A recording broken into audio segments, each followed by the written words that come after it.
A crowd of elves stands in the dark watching their high priestess on a burning altar, chanting the spell that is supposed to send 3 stranded humans home. The spell takes shape above her as a glowing book, every line of light on its pages holding the way back to Japan. Then it shatters. The light scatters into the night sky in pieces, and the priestess can only stare at what she has just broken. Somewhere far from there, a gang of fish-headed pirates is working over a fishing village, kicking a downed guard while the locals stand and watch. "That was your village guard?" One of them sneers. "What a joke." The young village leader, Andy, drags himself back upright anyway. "Are you still going to play stupid, Mr. Youth Leader?" the boss asks him. "Come on. Why don't we have the elf come out now?" "There are no elves here," Andy tells him. "And even if there were, we would not hand them over to the likes of you. Leave now, or God will punish you." "God? Punishment?" The pirate boss only laughs. Then here's the village legend. When the darkness of chaos approaches, brave warriors from a strange land will come wielding a cannon of miracles. "They call me the Hammerhead Buddha," the boss says pleasantly. "I don't want any rough housing, but the punks under me have an itch to make trouble." A rock cracks off his skull. "Get away from my big brother," yells a small boy named Blanco, and the pirates have him off his feet in a second. It seems that troublemakers run in the family. "Hey kid, do you think the brave warriors will come?" "Of course they will." "Then let's play a game. If the legend is true, then you will be rescued by the warriors," the boss says, dangling the kid. "We'll wait until dusk. Unless we get the answer we want, your little brother will become a part of the legends too." And he can only shout that the warriors are coming. "All right, you punks," the boss tells his crew. "Do what you want until dusk." They fan out through the village with nobody left standing to stop them, and the whole place goes quiet. Up on the cliffs, a pink-haired elf named Emily hears it all on the afternoon wind. She is the village's wind spirit, and she is what the pirates came for. "It is thanks to your blessings that we may fish safely," Andy tells her. "Now, it's our turn to protect you, and I believe in the village legend." He starts walking her toward the cavern at the cape, while behind them the pirates begin pulling the village apart house by house. "Those hooligans must be the notorious those who hunt elves everyone has been talking about," a villager says. "So they are pirates." Down in the village eatery, a pirate slams his plate onto the counter and snarls at the cook. "You have real guts, serving me fried fish." A spiky-haired man in a brown cloak orders curry and keeps eating, completely unbothered, while a purple-haired girl beside him quietly drinks her tea. "You reek of fish," the man finally says. The pirate grabs his shoulder and leans in close. "Quit your whining, or I'll turn you into an entree." He shrugs the hand off and squares up, and a woman in a traveler's cloak catches his sleeve. Now, Junpei. We have to avoid stirring up trouble." The cook sets down fresh plates and waves off any payment, then leans over the counter at them. "Are you possibly the legendary brave warriors?" She laughs it off. She'd heard the brave warriors were a trio. Junpei starts announcing, "We are those who hunt," and gets elbowed quiet before he finishes. Over the free food, they quietly check in with each other. The elf is safe for the moment, preparations are already being made, and the hostage boy is still out there somewhere. She slips away to the washroom, and on a hidden radio runs through the whole plan. "Did you get all that, Ritsuko?" "Over." "Roger that." Out on the pirate ship, word comes in that the villagers have hired a mercenary, a man who looks like an idiot and may well be one, but is genuinely strong. Those dirty little bastards, the boss decides. If that's how they want to play it, then so be it.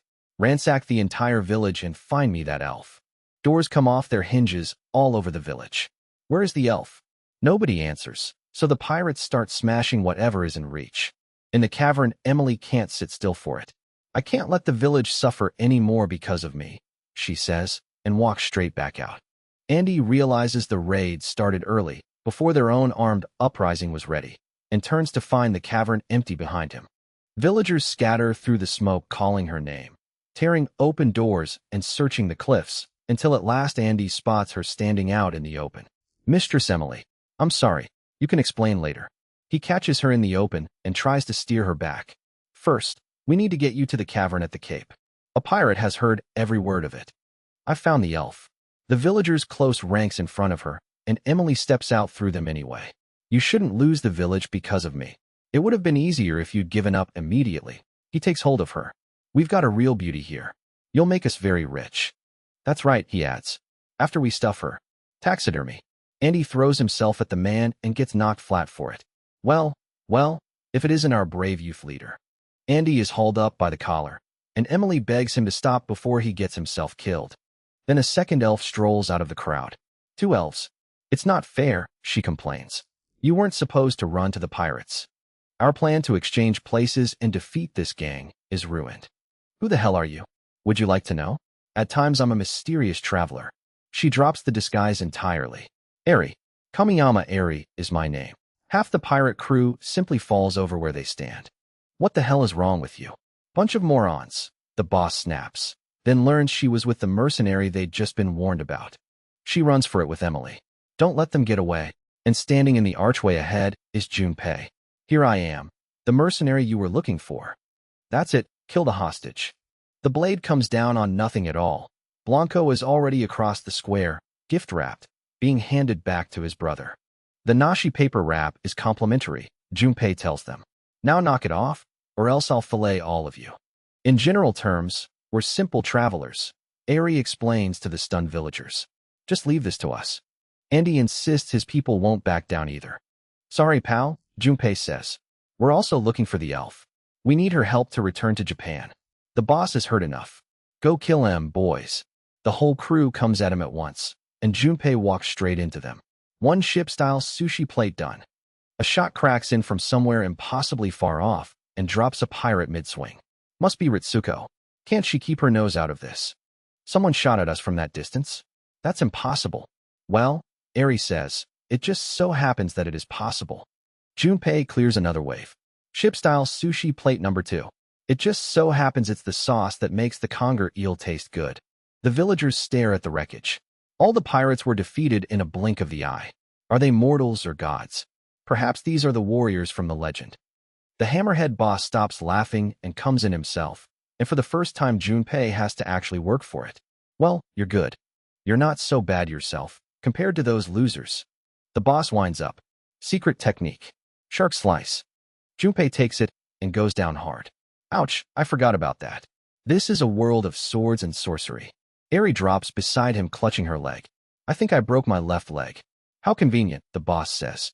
I'll kill you both in one swing. Shut the hell up. Junpei is back on his feet.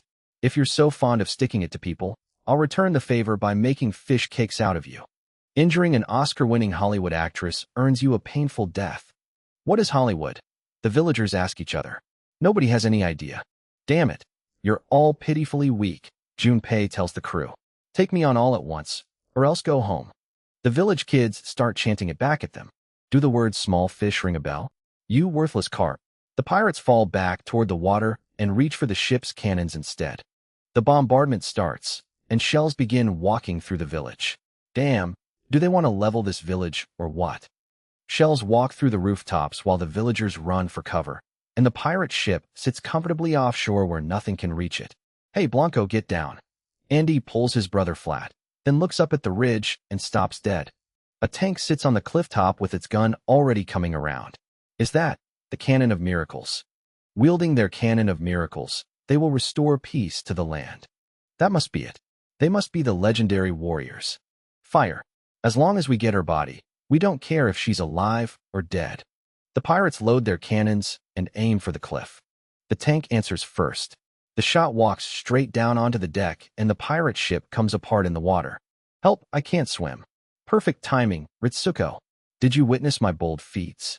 Sure, like the time the shark almost cut you in half. In any case, it seems that our teamwork made this victory possible. Right, Ms. Airi? I guess so. If only we had a magic user, then it would be perfect. The villagers crowd round them. Dear brave warriors of legend, thank you so much for your help. Come to think of it, Emily adds, didn't you have business with me? If there is anything I can do, please do not hesitate to ask. Are you sure we can ask anything? Why, of course. Junpei looks her dead in the eye. Take your clothes off. The entire village stops. Unless we check 5 chosen elves for the mark, we can't go back to Japan. We're looking for the fragments of a spell printed on an elf's skin. There is no mark anywhere on her. This is a nightmare. It certainly is. Cheer up, Junpei. Hey, you're right. We'll keep going until we find the spell and go back to Japan. Hey, what about your broken leg, Ms. Airi? That was all an act. Months before any of that, Those same three strangers stood in an elf shrine watching a very different ritual. Are you sure? We really can go back to Japan, Celsia? It's too soon to celebrate, the elder tells them. The restoration spell cannot be read in its current state. It needs to be translated into the modern tongue. The question to ask is where the spell should be rewritten. To increase the chances of success, it should be written onto the skin of the elf performing the ritual. Celsia Maricreel decides on the spot. All right, I know what to do. The elves around her realize she means to write the whole spell onto herself. Due to the delicate nature of this spell, I cannot utter any words but those that are part of it. So please do not speak to me while I am conducting the ritual. I don't get it. Could you explain this in English? Nobody does. She opens the codex anyway. To the great symbol of happiness, recorded in the age of antiquity. The book blazes open and light climbs into the night sky. It begins. Now we can finally get back to Japan, right? Yes, if this succeeds. Wow, amazing. It's like real magic. Line by glowing line, the spell begins writing itself across her. Then Junpei leans over to the old elf beside him. Hey, Grandpa. She's rewriting the spell on her body, right? Doesn't that mean she has to get out of her clothes? She can't be embarrassed about that, can she? Not Celsia, of all people. Hell, I don't care if you paid me or begged me. I'd rather not find out. Up on the altar, the chant starts to stumble. May. Can't you shut up and watch for once? Mistress Celsia, you must concentrate on the spell. It's too late. The spell tears itself apart above her and scatters into 5 points of light that streak off in 5 different directions. I've made such a terrible blunder. Hey, we can't go back now. That's right. If it wasn't for the fact that you kept distracting me, is there nothing more that can be done? There is one thing. You need to collect the parts of the spell that went off on their own.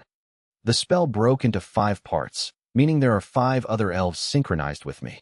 The parts are probably printed on the skin of those elves. I guess we know what to do. Let's go. What are you going to do?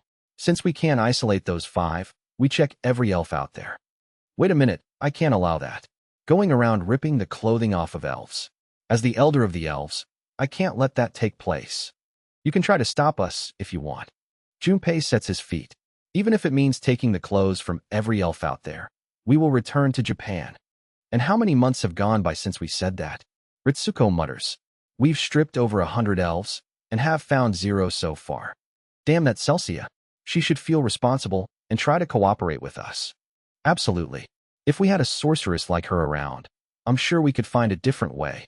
Watching from a distance, the elder bristles. They must be saying nasty things about me. The problem is she can't be caught cooperating with elf hunters. So she twists the ring on her hand. My ring that produces all manner of appearances will grant me power. A small fortune teller in a wizard's hat calls across the road at them. I say, you, the young lady, and the troublesome oaf. A dog. Looks like a fortune teller. Who is a troublesome oaf? Of course she means you. This isn't for free, is it? Goodbye.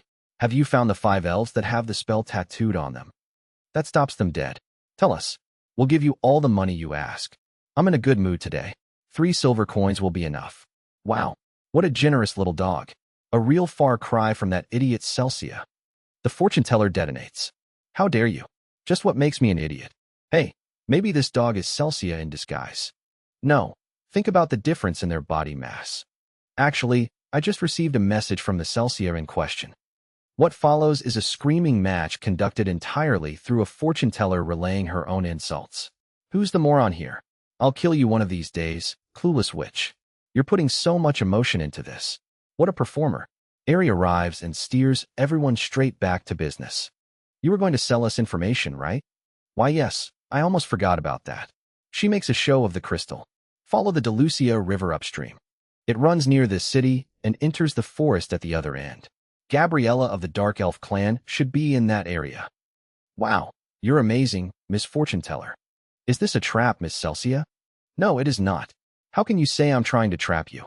I realize it was counterproductive to try and sabotage your efforts. There will be less harm done if I cooperate, thereby sending you back to Japan sooner. You know, you're in disguise to protect your reputation. Don't worry, we won't tell anyone. Her own habits gave her away in seconds. Then her attendants come round the corner looking for her. Mistress Celsia, there you are. The disguise falls apart completely. Oh, all right. I give up. I'm going to help you. You got a problem with that? Celsia, you nasty witch. And that's the party assembled. Somewhere in the forest, a dark elf hears the news. She sold me to the elf hunters for 3 silver coins? Celsia, what a stupid woman.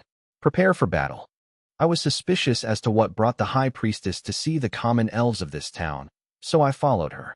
The dark elf has heard more than enough. There is no need to go after her, Airi says. If Gabriella is as belligerent as they say, she should come after us as soon as she hears. Is the tank where you wanted it? Yes. It's unlikely she'll use tricks or diversions. She'll come right up this bridge, since it's closest to the forest. Gabriella can not only employ magic, but martial arts as well. Please be very careful. Wait, you want to fight Gabriella? Look, don't do something stupid. She's really ruthless. Don't worry. I'm well aware of her strengths, and the strengths of these 3, too. Oh my god, it's Gabriella. Run away. Here we go, Junpei grins. Time to get a fragment of the spell.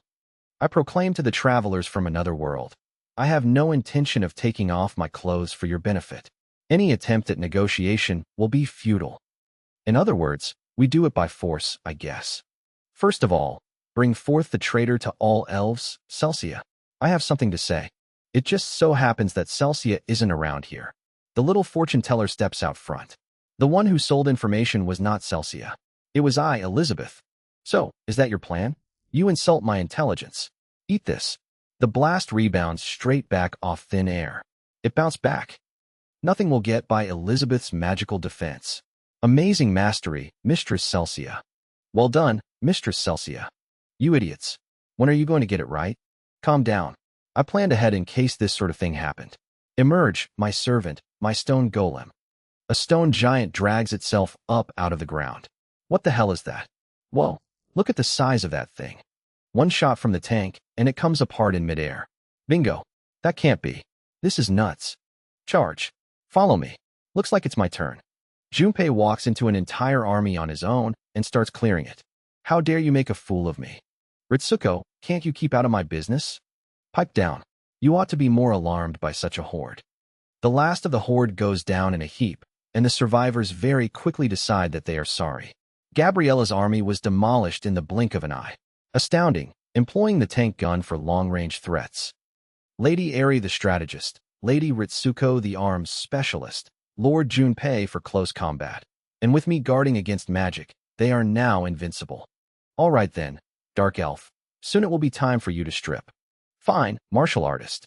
Defeat me, and I shall pose for you myself. How are you going to fight me without a sword?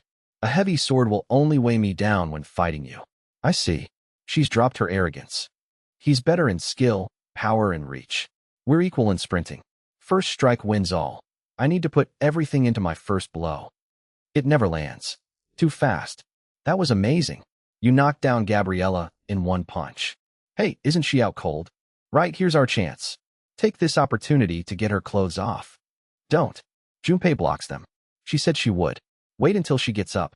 She gets up and does it herself, and there is nothing on her anywhere. I can't find anything. Oh no. Then someone spots it. The eye patch.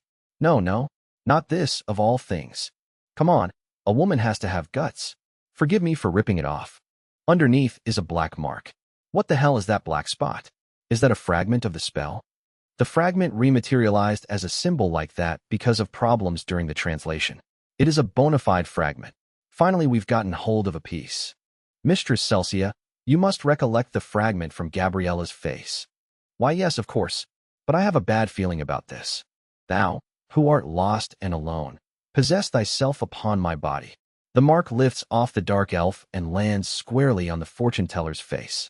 I knew this would happen. Looks great. It looks perfect on you. You can't ask for better. Well, I guess it worked out just fine for a dog. Stop laughing. Who do you think I'm putting up with this for? I wonder if you'll have that mark when you turn back into a human. Dear Ring, return me to my original form. Nothing happens. She tries it again. Nothing happens again. It appears the fragment printed upon your body is preventing you from returning to your original form. Does this mean I have to stay like this for the rest of my life? No. Once you collect all the other fragments, you should be able to return. All right, let's move out and find the next one. Who do you think you're talking to? I am Mistress Celsia, ruler of all elves. You're just another stray mutt with an ugly spot on its face. A school bus sits abandoned in the open with a magical bomb wired into it. How could those monsters plant a bomb on a school bus? They set it to go off if anyone tried to help. You must believe that Mistress Dihel will be able to save them. Inside the bus, an elf leans over the wiring. It's a very powerful magical bomb. The detonation spell travels through the cords, and boom. I guess I'll have to cut them away one by one. She works it down to the last two. One red and one blue. One cord is the detonation cord, and the other is a dummy. I don't have time to think about it. I'll have to rely on my instincts. She picks one and cuts. Nothing happens. The children start cheering. We're saved. Congratulations on your success, Mistress Dihel. Amazing. I could never. Lack security is an invitation to evil. Don't let your guard down. Yes, ma'am. Damn those skeletons. I will protect this city, as pride is my witness. And somewhere down in that same city, for travelers are sitting down to tea. Wow, this tea is wonderful. Absolutely. And the cake is good too. Hey, waiter, don't you have any curry? You know curry. Curry. The waiter retreats at speed. Geez, that guy sure was happy to be of service. I bet he couldn't stand your bad fashion sense. How sad that no one appreciates the beauty of this wild, sexy design. Right? Sure. Shut up. Can't you keep quiet while I concentrate? Oh yeah? If you've got a problem, save it until we find our elf. Why do you think we came to this city? Why can't you show me a bit of gratitude for getting you this far? Big-mouthed mutt. Mutt? Who are you calling a mutt? Now go fetch, girl. The table goes over, and her belongings scatter everywhere. Well, I never expected her to have so much stuff. Wow, these are so pretty. I wonder what they are. Perfume, maybe. Hey, don't touch those. They are really important potions. These are legendary potions that were given to me by the magic researcher King Mello long ago. One vial contains holy water charged with powerful magic. The other contains magnification magic, in the form of the water of the giants. That is why you must be careful handling them. Guards close a ring around the table. Don't move, spies of the skeletons. You have some nerve to show off the skeleton's emblem in this city. Arrest them at once. Skeleton? Hey, wait just a minute. I have no idea what you're talking about. We're only here to look for elves. Elves? You mean to say you are looking for Mistress Dihel? So, you want to have it out with me? All right, let's see what you can do. We understand. Airi cuts in. We will neither run nor hide. We'll go wherever you want us to. In the cells, the questioning begins. Out with it. We know all about you. What were you planning on doing with all these mysterious items? Let's see how you explain yourselves. Like I said, I don't know what you're talking about. Really, this is preposterous. I don't believe this, for an elf of my standing to be in a position like this. Hey, is this going to be a good cop, bad cop sort of thing? We have a group of bloodthirsty marauders out there that strikes without warning, terrorizing innocent people. This evil terrorist organization, the Skeletons, is a threat to this town, and you're wearing their emblem. Like we said, it's just a coincidence. You keep quiet. Then the city's own security chief walks in and waves the guard aside. There is no reason for you to trouble yourself with this menial task. Leave them to me, Yuri. So you're the ones. The trio from another world, with the spotted dog, who travel around stripping elves. An elf. Junpei is on his feet instantly. Come on, take your clothes off. For heaven's sake, calm down. Save some energy for when we're really in trouble. I'm terribly sorry, he must have surprised you. But for us to return to our world, we need your clothes off. I am not a person who enjoys undressing in front of others. Do you have a lover? I can understand how you feel, as I am a woman myself. Airi turns the tears on. But this pain that strangles your heart, because you cannot be with your true love, this feeling. We are both women, I'm sure you understand. It very nearly works. Well, certainly, but... Well, so be it then. MS. Airi, is there such a man in your life? What is there left for me to believe in? Junpei picks that exact moment to hold up a portrait of the two of them. Oops, I guess we blew it. How dare you mock me? Be prepared to pay a just penalty for your crimes. The trial bell never gets struck. Mistress Dihel, a troop of skeletons have broken through the castle wall. They have penetrated the castle. What? Where are those for? I can't figure this business out, but that was some good timing. I have got to thank those skeletons. Just a second. They'll really suspect us with talk like that.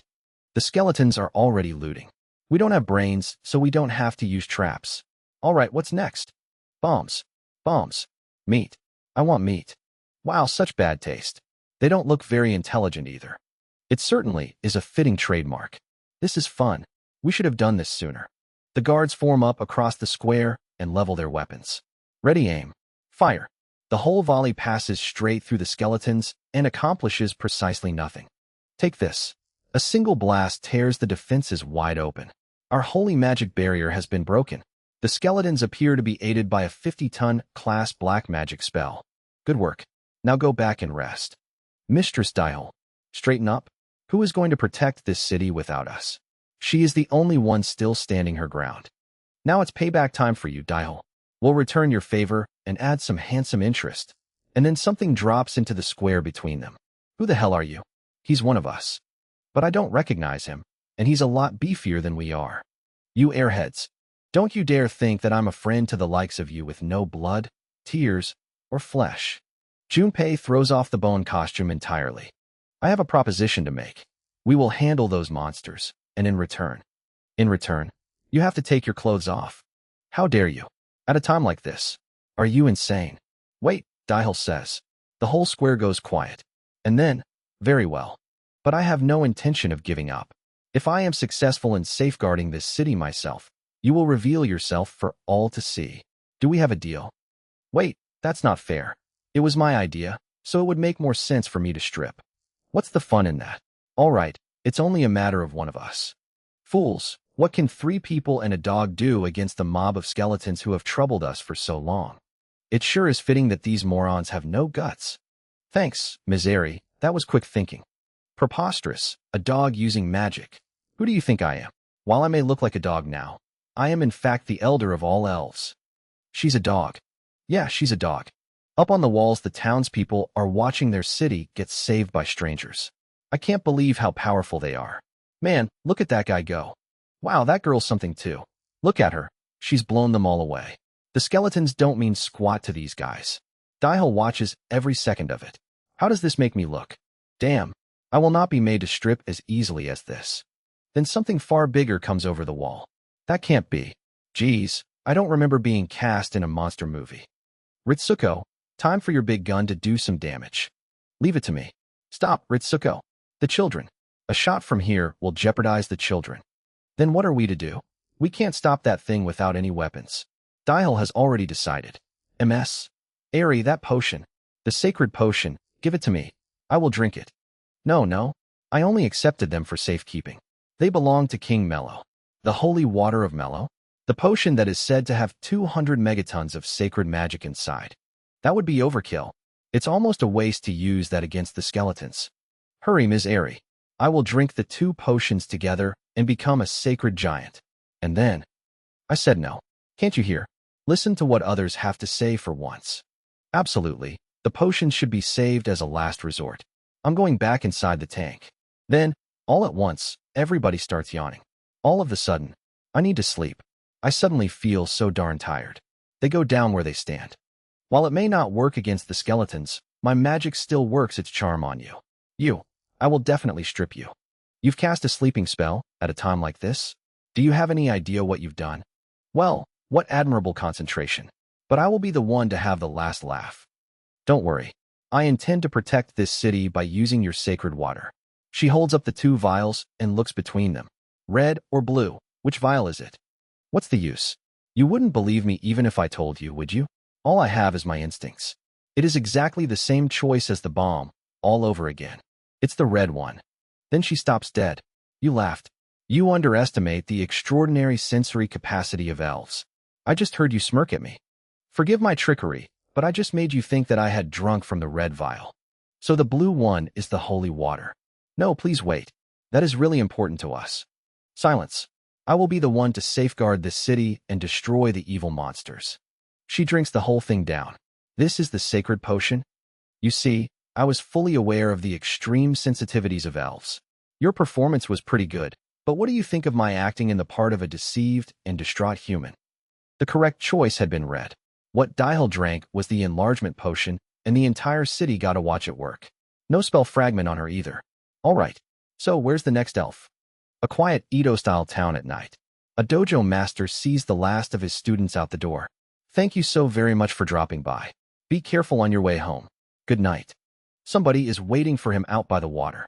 He doesn't turn around straight away, and when he finally does, there is a cloaked figure standing perfectly still on the bridge, saying nothing, making no move at all. What business do you have with me? You let little get by you. Nakanako Dojo Master Kolchak Yamada. So you must be the street-stalking martial artist that's become the talk of the town. And if that were so, why, of course, I will make you regret you ever made me a target. He comes at her, and the fight is over almost before it has properly started. You mock me. The master goes down on the boards and does not get up. The figure stands over him and counts without a trace of satisfaction in it.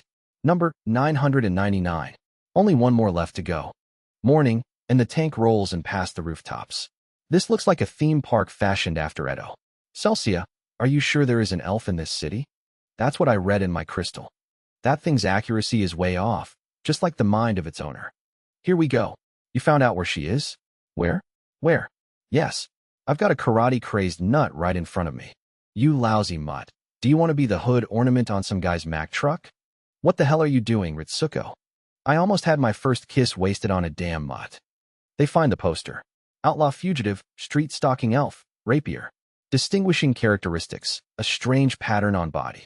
A strange pattern? A fragment of the spell? All right. This is off to a promising start. We're going to get it together this week, right, Ms. Airi? You are just that sort of man. You eat, you sleep, and you fight. An Edo-style city with pizza. It's as if we're in a foreigner's misconceived vision of Japan. You're right. Sometimes I wonder if we're really in a different world at all.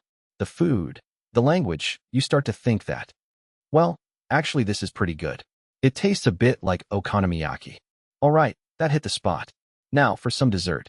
Are you sure that's curry? It was in the dessert section. Then a shout goes up across the square. There she is, our master's assailant. You've got some nerve to stick around in this town, rapier. I take it you are the apprentices of the Nakanako Dojo? That's right. We have some things to discuss with you privately. I decline. How dare you? Junpei doesn't move at all. Junpei, shut up and just watch. But what about the spell? It'll be over soon. Every one of the apprentices is flat on the ground inside a few seconds. Oh no, my curry with rice. The bowl goes over in the scramble, and Junpei is genuinely more upset about that than the fight. Sorry for making such a scene. So, she's rapier. It tastes like a chocolate sundae with rice. She finds him waiting on the road out of town. Are you after the price on my head? Is that what you think? It just so happens that my fists aren't for hire. She strikes, and he catches the whole thing clean out of the air. Fast. He stopped me. What is this about? We'll take this up again later. Are you running from me? What's the point of fighting with your ankle like that? Heal your injury, and then we'll go at it again. If I win, you will have to take off your clothes. Take my clothes off? I see. You must be the rumored those who hunt elves. She tests her weight on the ankle. All right. I'll let you know when we can resume this fight. 3 whole days go by with the tank parked and nobody going anywhere. Hey, how long are we going to stay here? It's already been 3 days. I didn't realize you people were kind enough to let your opponents heal before fighting. Really? Yeah, that is more than I expect out of a numbskull like him. But they're going to fight anyway. I don't get it. Ritsuko, are you jealous? What was that? Cut the chatter and move your hands. This is food for your tank. This should be enough to last us until the next town. I guess the rest is up to Junpei. He gets all serious with this martial arts stuff. He says, I'll fight and make her remove her clothes. Leave her to me. Then they spot the roof over the wall. Isn't that? Do you think this is a? This has to be a bathhouse. What they do find settles it. Then that number on your back is not a fragment of the spell. What is this fragment of the spell you keep talking about? Enough already. I've had these numbers on my body for years now. These are cursed numbers that will not disappear until I defeat 1,000 opponents. I seem to have spoken too much. Well, we have the answer now. There's no reason for Junpei to fight then. No reason to fight. What do you mean there is no reason? I'm sorry. Tell Junpei that I'll be waiting at the riverside tomorrow morning. Thank you for your patronage. A duel at the riverside tomorrow morning? That evening, Junpei goes out alone and drills in the dust outside the dojo, throwing the same combination over and over again until the light finally goes. Nobody tries to talk him out of it. Back at camp, Junpei is already laying his gear out for the morning. Wow, what to do now? Junpei looks like he's all set to go. Ms. Airi. Nice work. Nobody has told him yet. So what does this have to do with me? Were you even listening to what we said? She has no spell fragments on her. What about it? If she loses the fight with you, she'll have to start from zero again. What about it? Are you mad? Can't you understand what we're saying? Junpei, the fight is going to be tomorrow morning, right? Junpei, you heartless, crazy idiot. We'll just have to wait until it's all over. Junpei cares little about the spell fragment in this case. He just wants to fight someone who is a worthy opponent. It has nothing to do with logic. But if Rapier loses, she'll have to start from zero again. That's right. That may be why she chose Junpei as the 1000th opponent. They are both people of the fists. You're saying they are both fools. I guess you could say that. And that night, somewhere in her memory, the same fight she has never stopped replaying is happening all over again. Enough. Master. Why, Rapier? Why must you finish off someone that already has lost the will to fight? You either win and survive or lose and die. That's what you taught me. I also taught you to respect your opponent. You have lost your wits as you've grown old. I thought I taught you everything I know, but it appears there was one thing you did not learn. There you go, preaching again. Your fists have no heart. I've heard enough of this. She swings, and he simply lets it land. Why? Why did you not release your fists on me? I have released my fists. What? This is the curse of 1000. Accept it as my farewell gift. You mock me? Realizing you're not my match, you've played this trick on me. I can no longer be your mentor, but at least this will make you go out and engage 1000 more opponents. Rapier, go and find the true way of the fist. When you've discovered the truth, you will be relieved of the curse. The true way. The true way. Tomorrow I will be relieved of this curse. I must be victorious. Morning comes, and the two of them stand facing each other across the open riverbank. I just can't understand what's going through their heads. That's all right. You need not understand everything. Wait a minute. Who is that? They must be the people that Rapier defeated in the city. Then they've come for vengeance? It looks like they're going to break up the duel. Damn. Can they be any more cowardly? All right then. I'll make them pay dearly for what they've done. But master, you need not worry. I have a secret weapon today. When they've grown tired from fighting, we'll blow them away. They never get there. Who are you? You're not going to get past us. Your plans to foil the duel are finished. You dare block us? Then we shall force our way through. This gives me the opportunity to gauge the power of this gun. Behold, I dare say you've not seen such a large cannon. Oh boy, an antique. Does that thing have any firepower? Enough to not make it a joke. This is your last chance to beg for mercy. It is not remotely a fair contest, and it is over very quickly. Ritsuko, aren't you going too far? Come on, come on, come on. People that dare disturb a duel shall be run over by a tank. You worthless morons. Go after her. Are you not apprentices of the Nakanako dojo? Master, I feel so much better now. How are those two? They haven't moved an inch. The riverbank is completely still. Neither fighter has shifted their stance since sunrise. Neither of them has. Come in close and target the upper body.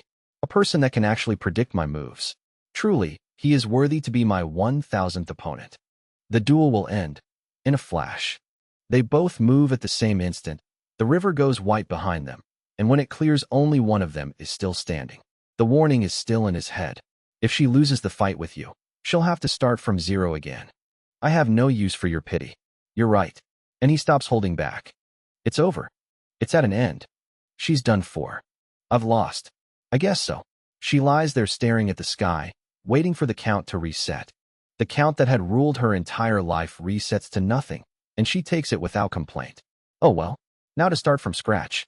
But remember, I want you to be my 1000th the next time around as well. Then she notices something.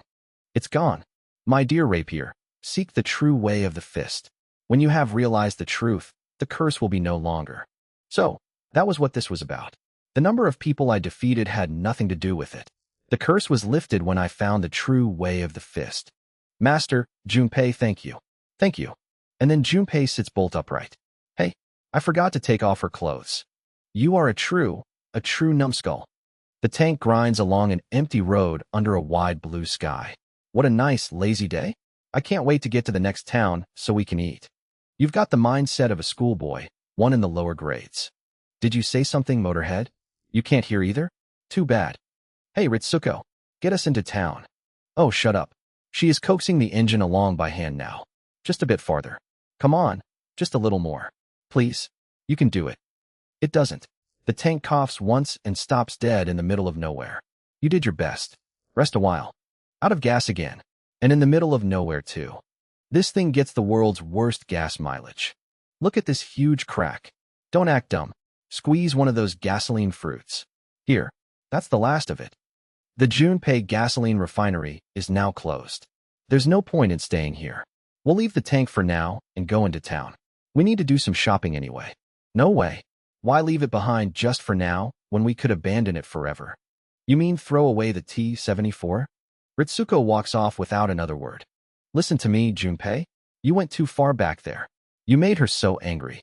Try to understand what that girl might be going through. We looked for a gasoline fruit, didn't we? Just because this world has a fruit that produces gas doesn't mean you can always find one. It's a wonder we got this far in that bucket of bolts. Sometimes the best thing to do is cut your losses. I wonder how this world came to have a gasoline fruit anyway. Animals. I say we go with animals this time. I say we find a strong horse. A cow? A mule? As long as it can replace a tank. I've had my fill of useless pets that are only good at gobbling up the groceries. Who are you calling a pet, jackass? The screaming dog that's sitting on my arm. That's who. A bear would be terrific, as long as it couldn't talk. What a jerk. I can squeeze out gasoline just as well as he does. She tries. It does not go well. Nothing comes out of it but a trickle, and she gives the whole idea up in disgust. Meanwhile, the town they were heading for is missing several walls, and something enormous and brown is standing in the middle of the square. A teddy bear? Why? Junpei's eyes light up completely. That's it. The bear can replace the tank. Junpei, please calm down. Then the bear says, meow. Wait, a bear doesn't say meow. I don't think that's the pressing issue right now. If it can carry all of us, who cares whether it meows or chirps? There it is. It's the cat spirit. A teddy bear this time? That bastard won't get away. We're just passing through. What is going on in this town? It's a cat spirit that possesses stuffed animals and then tears apart our village. Look, it's sharpening its claws. No, that's my house. Now I get it. This is terrific. How much do you want for the cat bear spirit thing? What? You're out of your mind. Do you know how much destruction that thing has caused? The beast must die. That's right. We will kill it. Open your eyes. Look at it with fresh eyes. Is it acting out of malice? Do you see a killer instinct at work? Or is it just trying to have fun? How did you all become so heartless? A cat just wants to play. So what if it playfully knocks over a few houses? No need to thank me. Just come along on our journey and carry us on your back. The bear promptly flattens him into the pavement. Damn you, bear-cat thing. Kill it. Kill it. An arrow goes up and the whole bear catches fire in seconds. Who did it? Who shot the arrow? I'm sorry. It scared me so badly. Idiot. If it was that easy to kill, we would have done it long ago. So what? Once it burns up, it won't bother you anymore, right? No. It means the spirit is free to roam. It will search for another stuffed animal to inhabit. Locking it up in a sturdy metal chest seems to be the only answer. Too bad. I thought it would make the perfect replacement for that tank. Out on the bridge, Ritsuko is saying goodbye to hers. You were such a wonderful tank, considering that you weren't built to travel long distances. I guess we will no longer be able to rampage together. She gets as far as walking away. Is this really goodbye? I won't do it. I can't throw you away. T-74. We've been through tougher situations together. And then, at the water's edge, she finds something soaked through and abandoned in the reeds. Something small and sodden is lying half in the shallows, and when she picks it up, it makes a noise. A stuffed dog that meows? This world sure has its share of strange things in it. You're soaked. Did somebody throw you away, little guy? Back in town, the others are being warned off. A spirit that possesses stuffed animals. It's public enemy number one in this town, so I don't think we should be involved. For once, you may have a point. MS, Airi. Look at this. Look, I found a living stuffed dog. The entire table goes silent. Isn't she adorable? I just can't put her down. I've named her already. Her name is Mike. What? What's the matter with you guys? Out in the square, the bear is gone. It vanished. Maybe we finally ran it out of town. That is not what happened. That thing still stalks this town. We cannot afford to have this trouble spread any further. We must end it ourselves. Understood. And that's what happened. I see. Who could imagine such a thing? I understand. Wow. For once you're not making a big fight out of it. I won't let anyone harm Mike. You're not listening. Not listening to one word we've said. You should see how angry those villagers are. Then we'll take her without telling them we have her with us. No, We don't have room for any more extra baggage. Besides, we already have a pet dog. Who are you calling a pet? Something about you drives me nuts. Stop being so selfish. You guys are so terribly selfish. You want to abandon the T-74 because it runs out of gas. You speak of Mike as being a disposable piece of baggage. I have nothing in this world that I can get rid of so easily. And that is when the villagers come round the corner. We find you at last. You want a piece of us, old man? Young lady, please hand over the little stuffed dog. We cannot allow that spirit to wreak havoc on our lives. Please. No.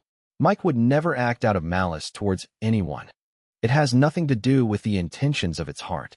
As good citizens, it is our duty to maintain the order and safety of our town. Are my words unjust? No.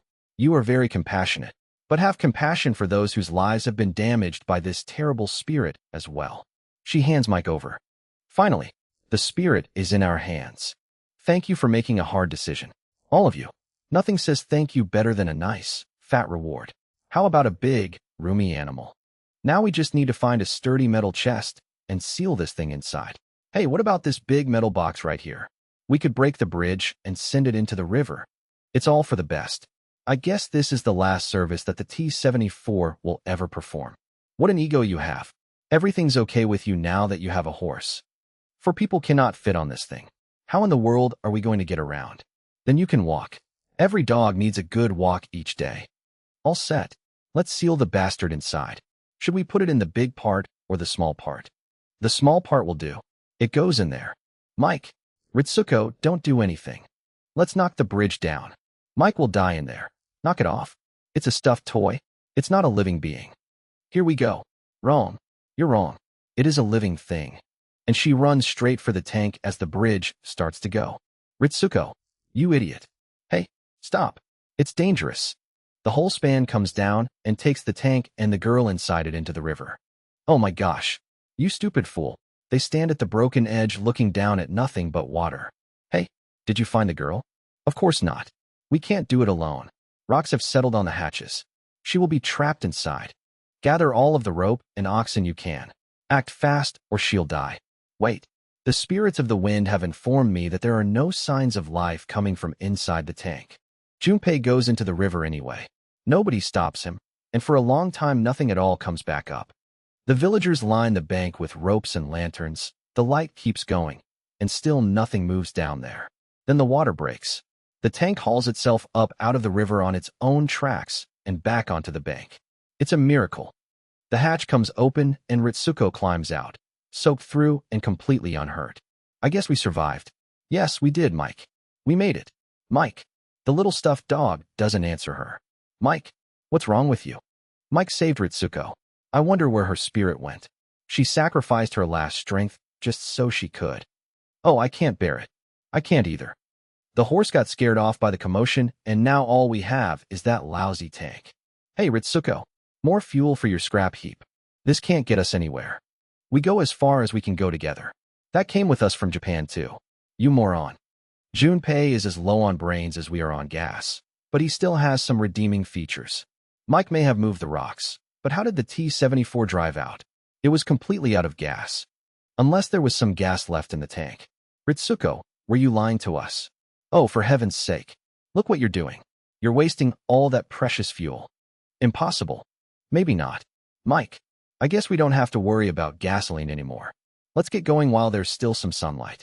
Ritsuko? Mike? Is that okay with you? Mike, welcome home. A crowd of elves is packed into a marble hall, all of them furious. Mistress Annette, you must put a stop to that awful gang. They stripped me in the town square at high noon. I had it worse. They took my clothes off in a rowdy tavern. That gang interrupted my wedding ceremony. The marriage was called off because I had been shamed in public. I share your pain completely. Please, everyone remain calm. I, Mistress Annette, will make sure that your troubles are brought to the attention of Mistress Celsia. Mistress Celsia is very wise and is chief among our elders. She will stop this insanity. Mistress Celsia and I shall handle the visitors from the other world. You must leave us now. The hall empties out around her. Whatever she has just promised them, she has no real idea how she is going to deliver it. Alone with the bishops, the certainty drops away. I did not realize that handling the public affairs would be so taxing. Over 300 elves have been stripped by that gang. It's difficult to watch your fellow elves be humiliated, but it's even more difficult to lie to them. Why has Mistress Celsia abandoned her place of honor to help those awful visitors? You know the answer to that. Since she broke the restoration spell, Mistress Celsia feels responsible for the whole crisis. Yes, I know, but she should also feel guilty for helping them. The statue that was created to honor her defeat of our mortal enemy, the evil sorceress Lufford. If she could defeat that terrible witch, it should be easy for her to destroy the visitors. Why has she become their slave? Well, I will ask that question to her face, and I will not rest until Mistress Celsia has answered it. She's a righteous girl. Out on the road, the count is not improving. We stripped 50 elves today, and not one success among them. At this rate we'll be back, where we were before Celsia started helping us. It's all Junpei's fault. Why did you have to dropkick her crystal plaque? Oh, come on. Whenever my TV back home wasn't working, I'd give it a good kick, and it would work just fine. How does it look, Miss Celsia? Not good. I've tried everything. It's completely broken now. MS. Airi, let him have it. A look of sorrow only an Oscar-winning actress could summon. I won't do it again. I promise. Please forgive me. I'm sorry.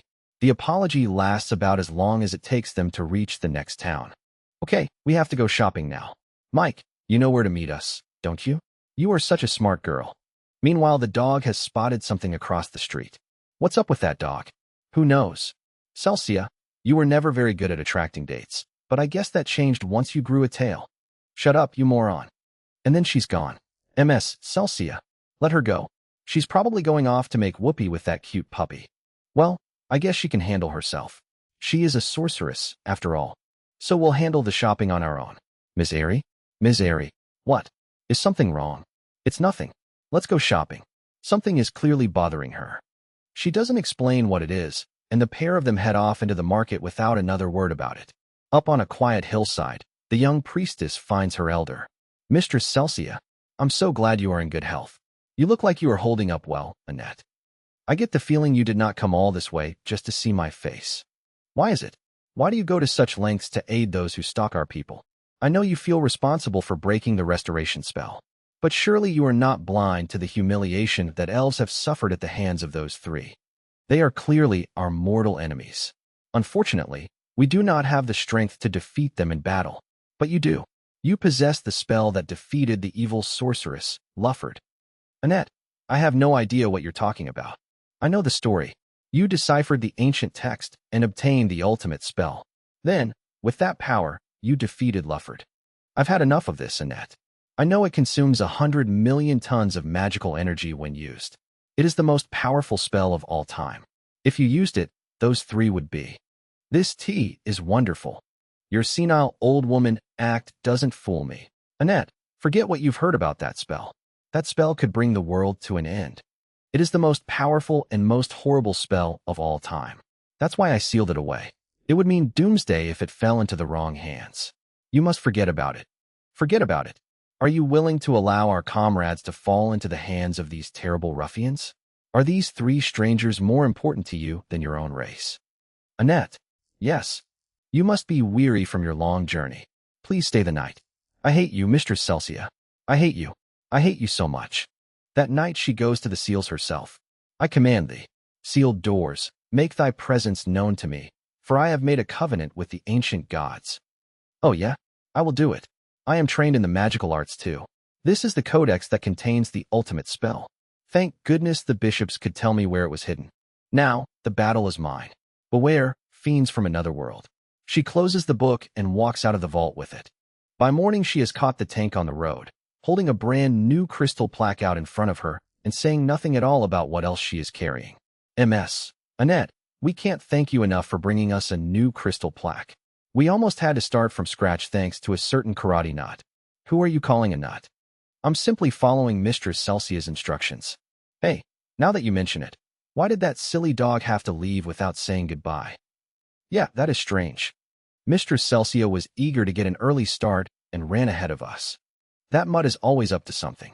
This elf we're looking for sure lives in a secluded area.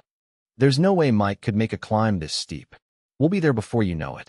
According to the plaque, our target lives at the top of the mountain. Somewhere behind them a shopkeeper is shouting about a thief, and a small figure is running flat out. What the hell was that all about? I don't have much time. At the summit, there is nothing. What's going on here? I don't see an elf or anything else. Shouldn't Miss Celsia be here? Strange. She said she'd be here. MS. Annette, it's time to come clean about what you were doing. You knew no one would be here.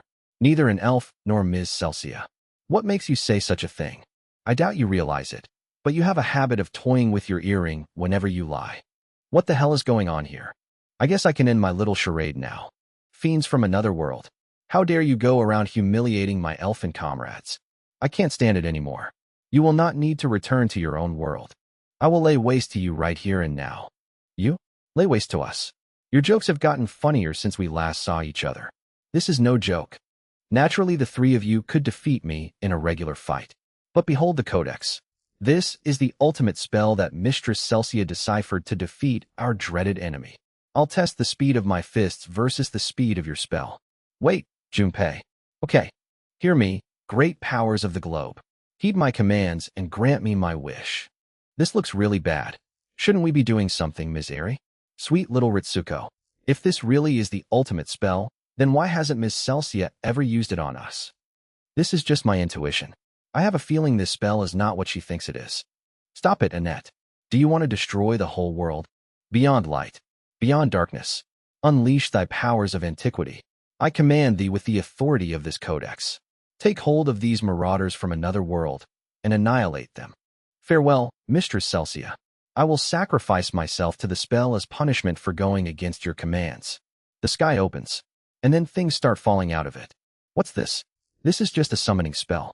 But where did I summon all of this stuff from? I knew it. Look at this, Ritsuko. Telephone poles and vending machines. Oh my god. Curry. Mild. Medium. Hot. Very hot. Japanese style with extra large chunks. This is the ultimate spell. That's right. During the savage fight with Lufford, I carelessly used this spell and unleashed. 3 days Japanese tourists are picking themselves up off the mountainside. Where the hell am I? Ow.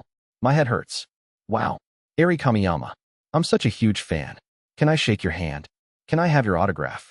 This is your ultimate spell? This is a mere summoning spell. Oh no. I'll send you all to damnation. How dare you interrupt my introduction to Airi Kamiyama? Prepare to receive a first-hand lesson in modern weaponry. We won. Bonsai. Who are these imbeciles? Yes, I am to blame for the arrival of these three scoundrels. What have you done, Mr. Celsia? This is truly the most horrible spell of all time. And then the ground under Annette gives way. Annette.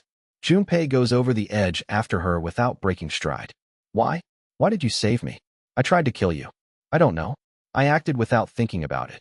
Bear this in mind. We may take the clothes off elves, but we never hurt them or leave them to die. We know that our actions are not polite or proper. If you know of another way, please tell us what it is. We would gladly change our ways. We do not ask for your sympathy, but we want so badly to return to Japan. I understand now. You do not humiliate elves out of malice. Of course, I cannot forgive you, but I do understand your plight. After all, humans and elves both have hearts within them. Annette. Yes. We haven't checked under those clothes, Annette. Don't be absurd. I don't have one of the fragments. Why would I hide it from you? Consider this punishment for deceiving us. You are the cruelest man alive. Somewhere downstream, two fishermen watch a very angry priestess float past. Junpei Ryuzuji. Next time I'll have a spell that tears you apart. The tank is crawling through thick fog with nobody able to see anything. This fog is terrible. Does anybody know where we are? MS. Celsia. Can you help us find elves in this mess? They're around here somewhere, so keep your eyes peeled. That thing is useless. Shut your mouth. And then it starts raining on top of everything else. Celsia, find us some shelter from the rain. How do you expect me to do that? In a spooky episode like this, there should be a deserted mansion around here somewhere. There it is. This is some rainstorm. Oh man. Stop it. Knock it off. I hate having water in my fur. Boy, this place sure is spooky. You should be grateful we'll have a roof over our heads. Anyone home? Anyone at all? Hello? Nobody answers any of it. This place smells so moldy. Every room they open is furnished, dusted with years of neglect, and completely empty of anyone who might have been living in it. Something moves at the top of the stairs. What's going on here? What now? What's wrong, Ritsuko? It's just a painting. The house seems to be vacant. Ritsuko, did you see something? No, the darkness scared me. Let's look for some lights. I found some candles. They get a few of them burning, and the room stops being quite so awful. And then Celsius stops dead in front of a flower pot. A flower? Look at that flower. What flower? There was a fresh red flower in that pot. The pot is empty now. Whatever. It looks like we'll be staying here for the night. No, but this place is haunted. You're acting like a little girl. What's wrong with that? There's no such thing as ghosts. The weirdest thing in this house is our killer dog girl. Watch your mouth.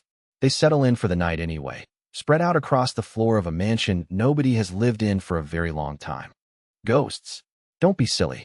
There's no such thing as ghosts. She says it out loud several times, to nobody in particular, in a completely dark room. Ms. Celsia. What is it? Footsteps. What footsteps? What? But I just heard them. You imagined it. Go to sleep. Did I imagine it? I must have. My imagination. My imagination. She repeats it to herself until she almost believes it, lying perfectly still in the dark. Ms. Celsia. What is it now? I heard a strange voice. A strange voice? What? But I did hear a strange voice. Your imagination again. It was just the wind. Good night. No. No. Don't fall asleep on me. Ritsuko, please. Staying up late is bad for my coat.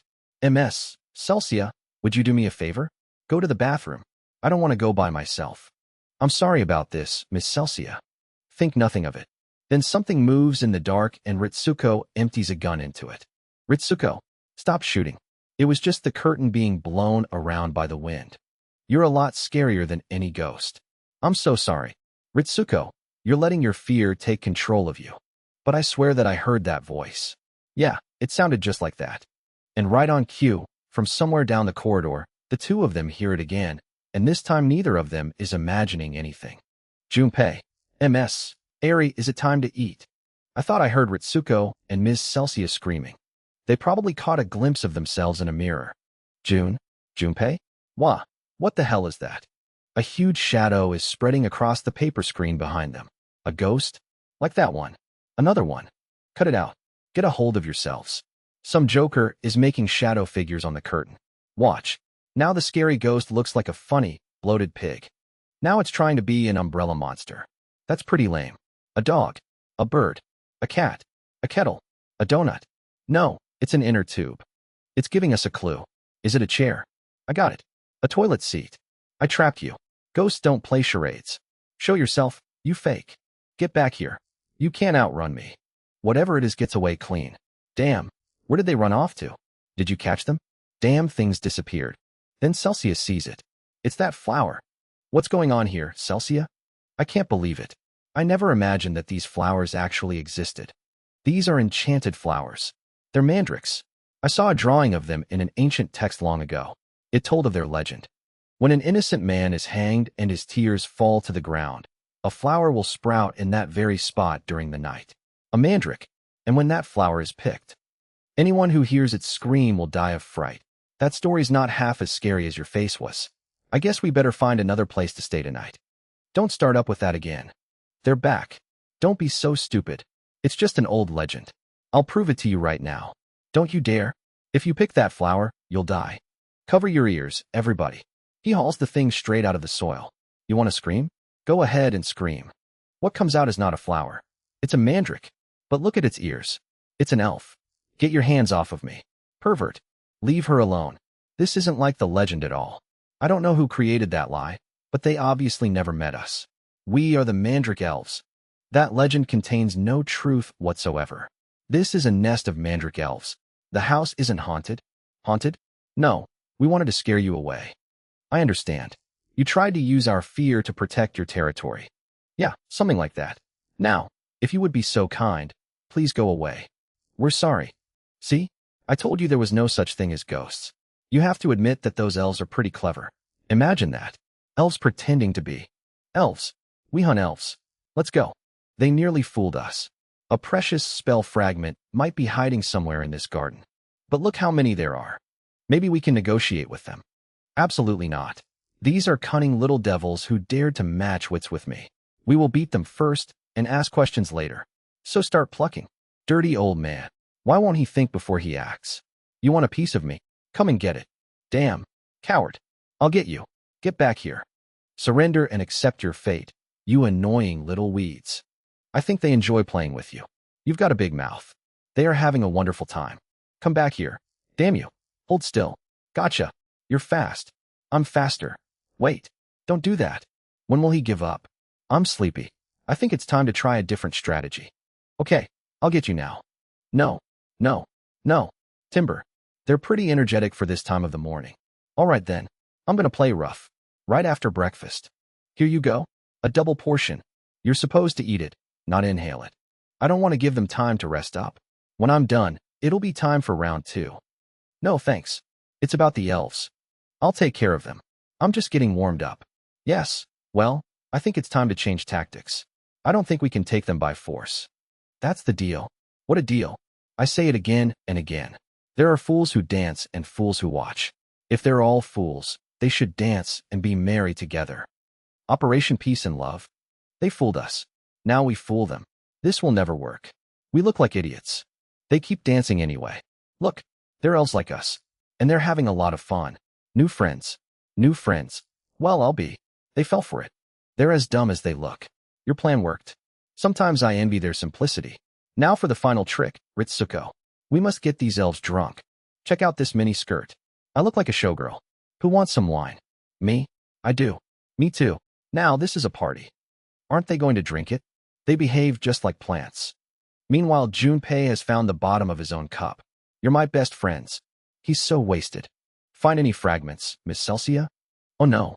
We made ourselves look like morons for nothing. Oh, I don't know. I really was enjoying myself. Who's that? There is one small elf still refusing to come out of the ground. Hello, you cute little thing. You talking to me? Leave me out of it.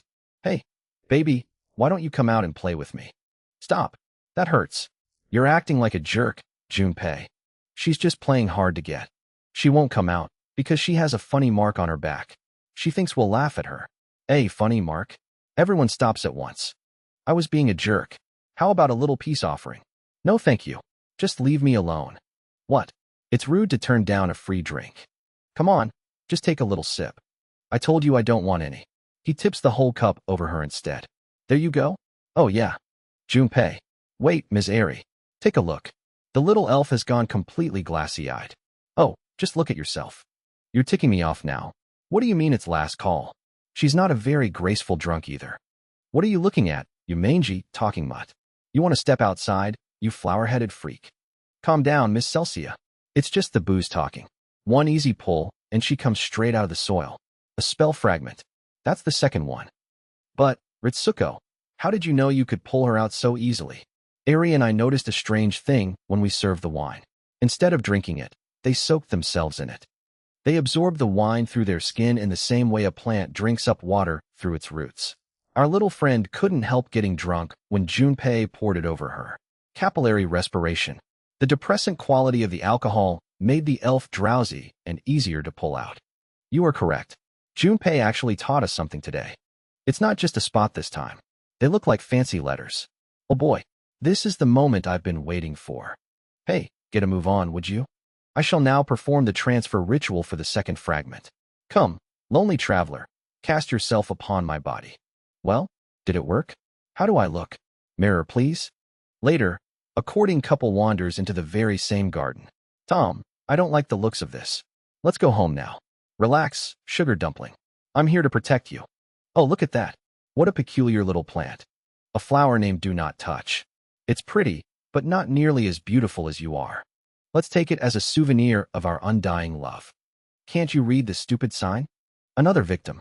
Enjoying your hangover. Thanks for doing most of the work this time. What did I do? Too bad you can't remember. A man is on his knees in an empty church. Lord our Father in heaven, I have betrayed the trust of the guests in my inn by stealing money from their wallets. I have taken their money to feed my uncontrollable gambling habit. I am a weak and foolish man. I beg your forgiveness on my unworthy soul. It is courageous of you to confess your sins, Pierre. If you want your sins to be absolved, you must seek enlightenment and do good deeds. Bless you, Sister Romina.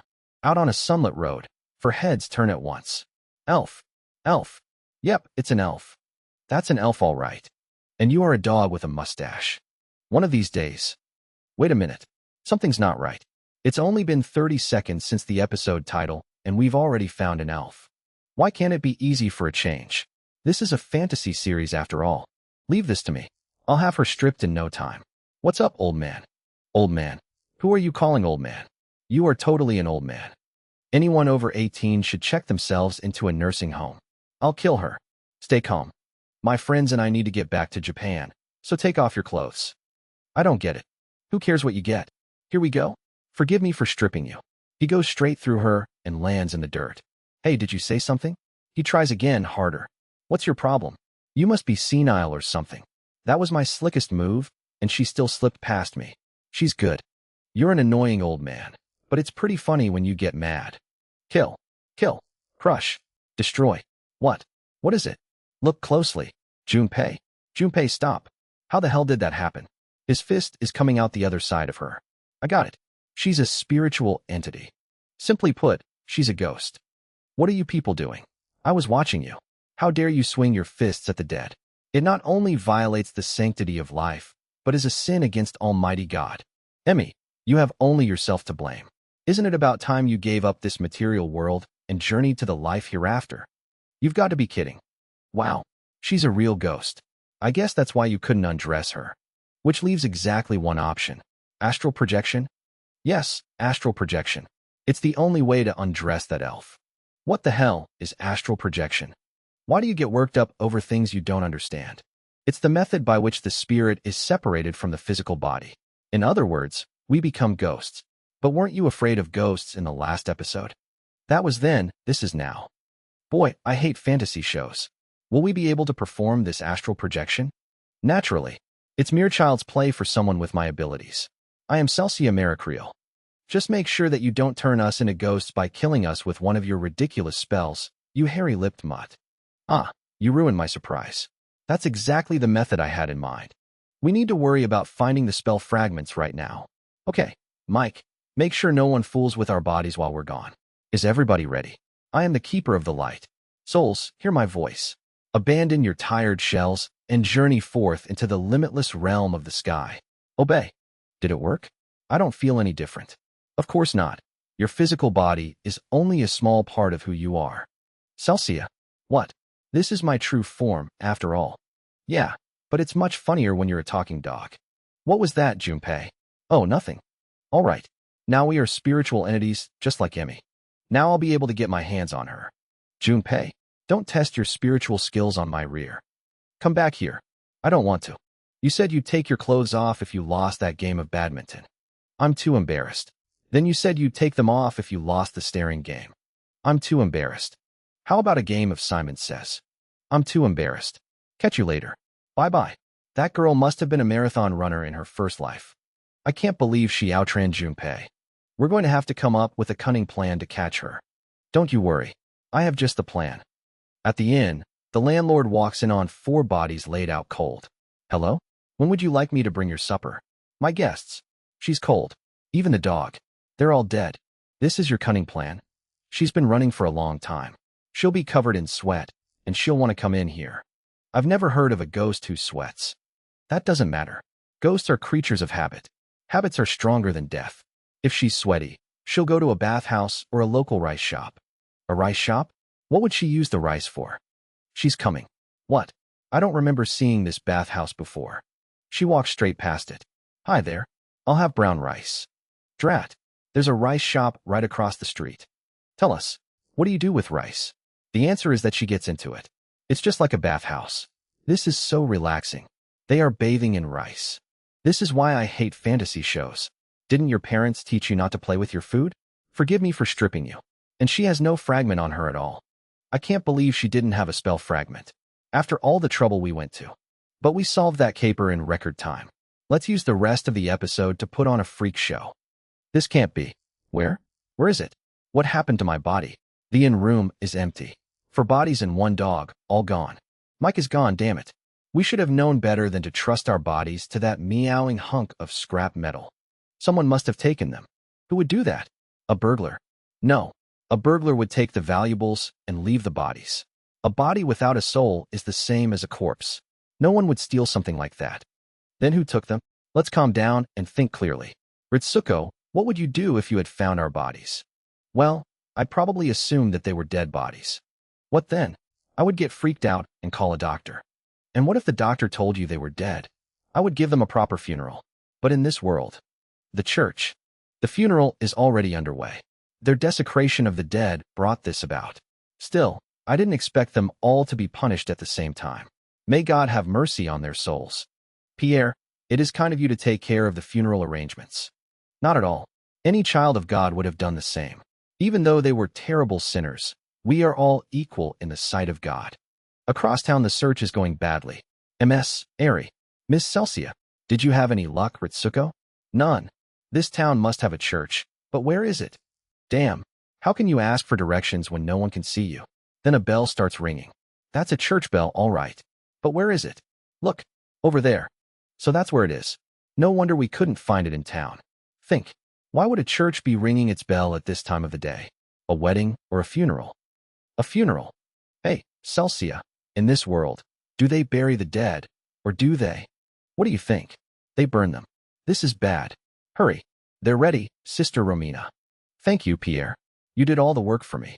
It's the way it should be, sister. Heavy lifting is a man's job. Their bodies shall return to the dust. May their souls find eternal happiness in the other world. The incinerator doors close, and the smoke starts going up. It's getting hot. What's wrong with you guys? Can't you feel it, Miss Celsia? I hate to admit it, but I think that smoke has something to do with our sudden heat stroke. Oh no, we'll never get there in time. Wait, possession. We need to possess something fast. Spiritual beings can possess inanimate objects, like Mike did. I get it. I have an idea. What comes flying at the church is an assortment of beach furniture. Is there something wrong, sister? I feel something coming. It is something that is not of this world. It is probably the evil one. He is intent on taking these souls to the netherworld. What can we do? I am the Lord's faithful servant. I will protect these defenseless souls. Sister Romina, you are beautiful. The devil himself. What is that thing? Our bodies are in that incinerator. Hear me, Heavenly Father. Grant me the power to overcome the ultimate evil. Evil be gone. The whole lot goes flying back down the hill. Do not return. You shall not have these souls. Wait a second. That's the nun from the beach. I think she's mistaken us for someone else. If we don't get past her, we'll be burned to a crisp. We'll have to walk the earth like real ghosts. If only I could use my killer karate moves on her. We have to get our bodies back before they're completely charred. Evil be gone. We're running out of time. Geez, what kind of nun is she? Help us, Lord. I will protect these poor souls, even if I have to give up my life. It's do or die. Are you ready? Let's go. An inflatable beach cushion. Evil be gone. A beach umbrella. Lifeguard chair. She's tired. Let's blitz her. A yacht. A ceremonial fishing boat. Beachfront coffee shop. I can't keep up. Time to meet your maker. I am your idol. Attack. Forgive me, Lord. Forgive my exhaustion. Sister Romina. Now. Hot. Hot. Hot. They dive back into their own bodies with the fire already going. That was close. Dear me, you've come back to life. I am glad to see that the Lord has given you a second chance. We weren't dead, but you tried to make sure that we ended up that way. I don't believe it. You were an elf all along. It's time for you to do penance. Sister Romina. She's clean. Hey, where's Miss Celsia? I don't remember seeing the dog's body in there. The dog? Oh, I buried that in my backyard. This stinks. I do all this work to reclaim a body I can't stand to be in. The party is broke, so everyone has a job. Welcome to the best fast food joint in town. One double burger? Do you want fries with that? You can save $1 with the combo meal. Why do I always get stuck with all of the back-breaking grunt work? Hey, that's my line. Anyway, if you hadn't lost my wallet, we wouldn't have to be working to support ourselves. But why do I have to dig holes? I hate menial labor. Don't be such a snob. But what about Ms. Airi? I don't know where she is. Me either. She is in a dress shop, selling. Look how the cut of the dress accentuates your natural shape. You're right. I'll take it. Just to be safe, I'll take them both. You really are something, Ms. Airi. My sales have doubled since you came to work for me. Oh, I'm glad I can help. Being a sales clerk is a lot like being an actress anyway. A red-haired girl comes in with an armful of flowers. Kalina, you did a wonderful job. Here, keep the change. Thank you. I'll go spend it right away. What a sweet little girl. That little girl has such a bright, resilient spirit. She was orphaned last year and has been working to support herself since. Oh, how sad. Thank you for letting me leave early, ma'am. See you tomorrow. The girl bows her way out of the shop and disappears into the evening crowd. On the way home, Airi finds her alone in the street, turning slow circles with a shopping bag. Is that a waltz? A perfect pas de deux with shopping bag, I must say. What were those steps you just did? You gotta teach me those steps. Please. Now, hold on a second. I'm not a professional dance teacher or anything. Wait, you're the lady from the boutique. I had a feeling you were more than just a shop clerk. Are you a dancer? Or are you an actress researching her next role? You gotta teach me those steps. I'm begging ya. Please. Oh, all right. You mean it. If you promise to master these dance steps by this time tomorrow. Tomorrow then. And the moment the girl is out of sight. I can't do it. I'm such a bad teacher. A ballroom dance? Really? Yes. The royal family is hosting it at the castle next week. I think you should go, Ms. Airi. There will be men lining up to dance with you. Don't you need an invitation to get into a royal dance? Not this year. The royal family has decided to open it to the public. Open to the public? Excellent idea. I guess she didn't stick with it. I had hoped she'd try harder than that. Just hold on a second. We had a deal. Don't tell me you forgot. Now, stand back and watch me dance. Stop. But why? I'm sorry. You can't do it. You haven't even let me try. Then she sees the state of the girl's feet. You must have practiced hard, but you're in no condition to dance. Go home and rest tonight. You'll need to be ready for tomorrow's lesson. You'll teach me? Deal. Yes. She stays out long after the girl has gone, walking through the steps by herself in an empty street. Oh dear. I have a lot of work to do myself. The nights start running together. The shop all day, the lesson at dusk, and the walk back long after everyone else has gone to bed. Back at the inn, nobody has seen her in days. Leftover burgers for dinner again. Stop complaining. They're free. Leave at least one for Ms. Airi. She hasn't been home for dinner for almost a week now. She comes home after we're asleep and leaves before we wake up. She reminds me of my father. Oh my God.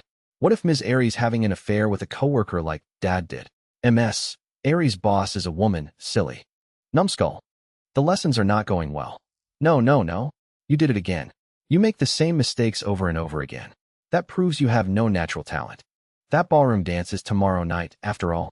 I don't think you'll be ready. No, that ain't true. A pause. I mean, that certainly is not true.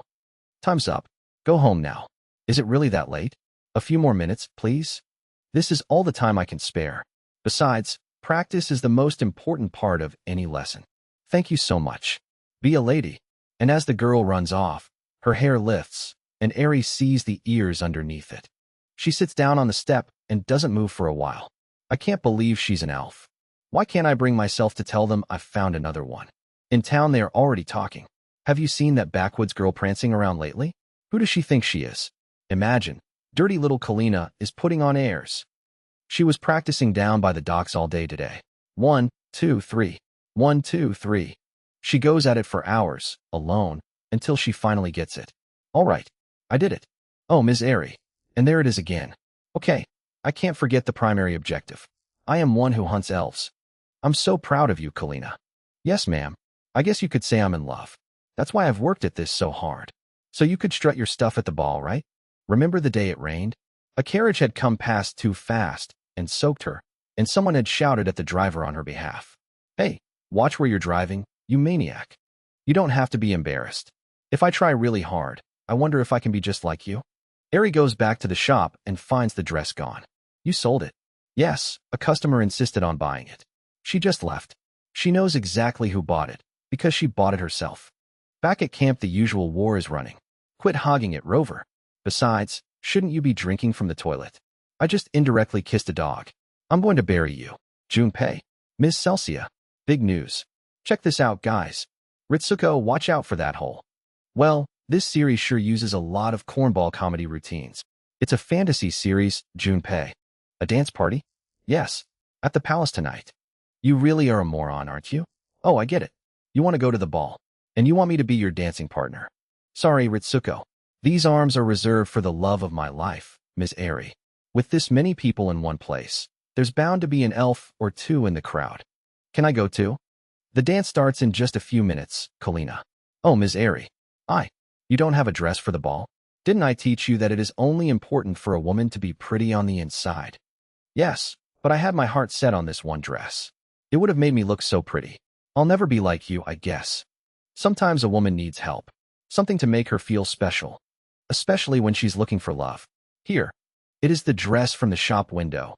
The one a customer insisted on buying. The one she has been paying for out of a shop clerk's wages all week. This is for me. It's your graduation present. You better get dressed. I'll help you. Yes, Mrs. Forgive me, Kalina. Elsewhere, a plan is being made without her. Hey, don't you think Ms. Airi should be with us on this mission? Not at all. We'll do this one without her. And then, look at this, Ms. Airi. I found the rest of the fragments.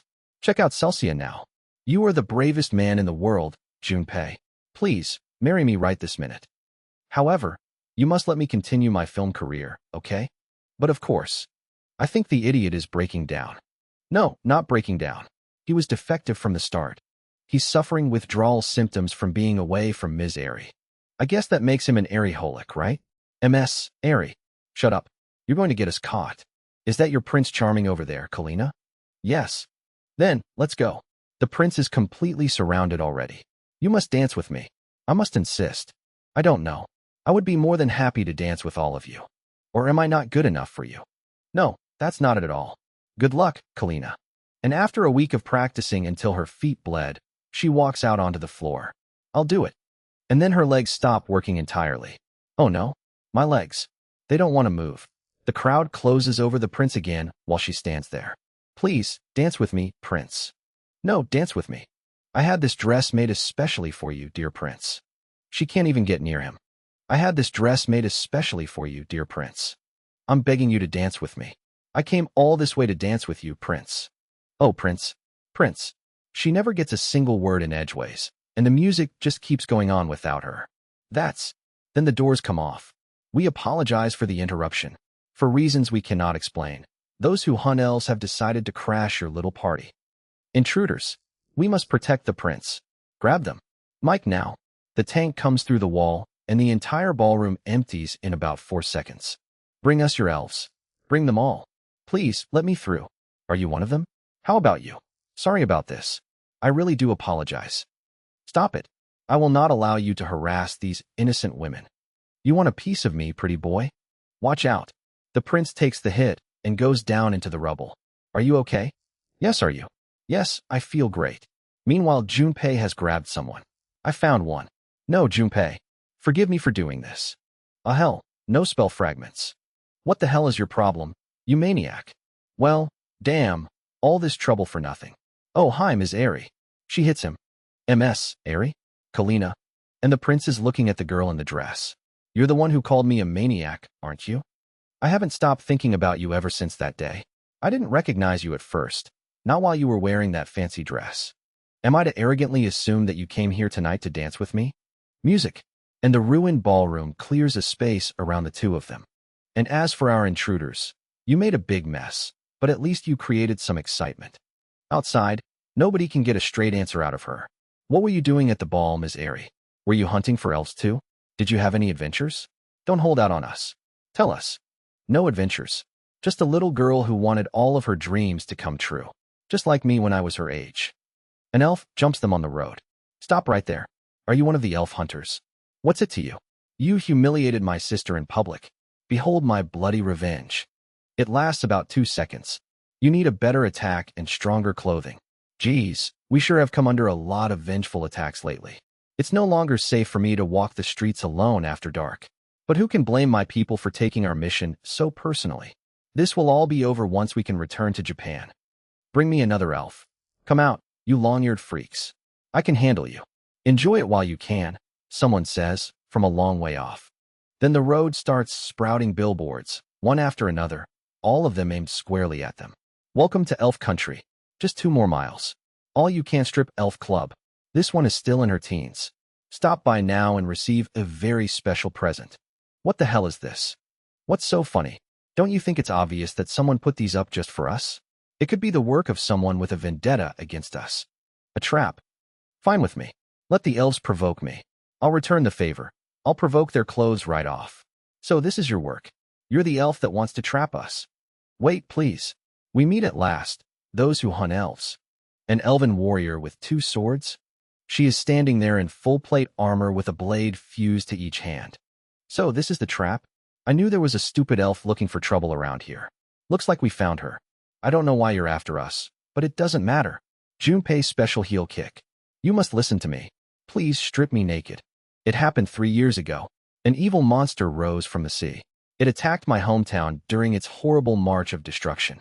Nothing the city had could touch it, and nobody who went out to meet it came back. The city had a suit of armor nobody was permitted to touch, and she went and took it down off its stand. No, Malia. Mortals are forbidden to even touch that armor. Too bad. If no one else has the guts to use it, then I will. Malia. She put it on anyway. The curse of the armor was well known. I didn't care. There was no other solution. She walked out of the gates to meet the thing entirely alone, with the whole city watching from behind her, and the swords went through it like it was nothing at all. The blades of these swords can slice through iron. However, I fell under its curse. I can never remove the armor. It is part of me, and I am part of it. That's why you left the city and lived this life of seclusion. Can those swords really cut through metal? Let me show you. This pot is made of steel. It goes through like butter. I didn't know this was going to become a television infomercial. Thank heavens you came. Grandfather promised me. He said the elf hunters would help me. Goodness, I've been talking all this time and never served the tea. Here you go. Have some cake. Please, be careful. Did you know that these swords cut through iron? Watch where you point those things. The whole table flinches backwards at once. I'm so sorry. I've had them for 3 years, but I still haven't gotten used to always having swords in my hands. I haven't even had a bath in 3 years. Nobody will date a girl in armor. You are the saviors I dreamed about last month. 5 men with mohawks and 3 little piggies dancing a jig as they came down the hill. Where did everybody go? I guess I'll have to do something else with the treasure I was going to offer as a reward. For heads reappear instantly. Hey, Gramps, what's this treasure you're talking about? Well, it's something you've seen in your dreams. Please let it be toilet paper. Is it moisturizer? The door to anywhere, please. It has to be instant curry. Do we have a deal?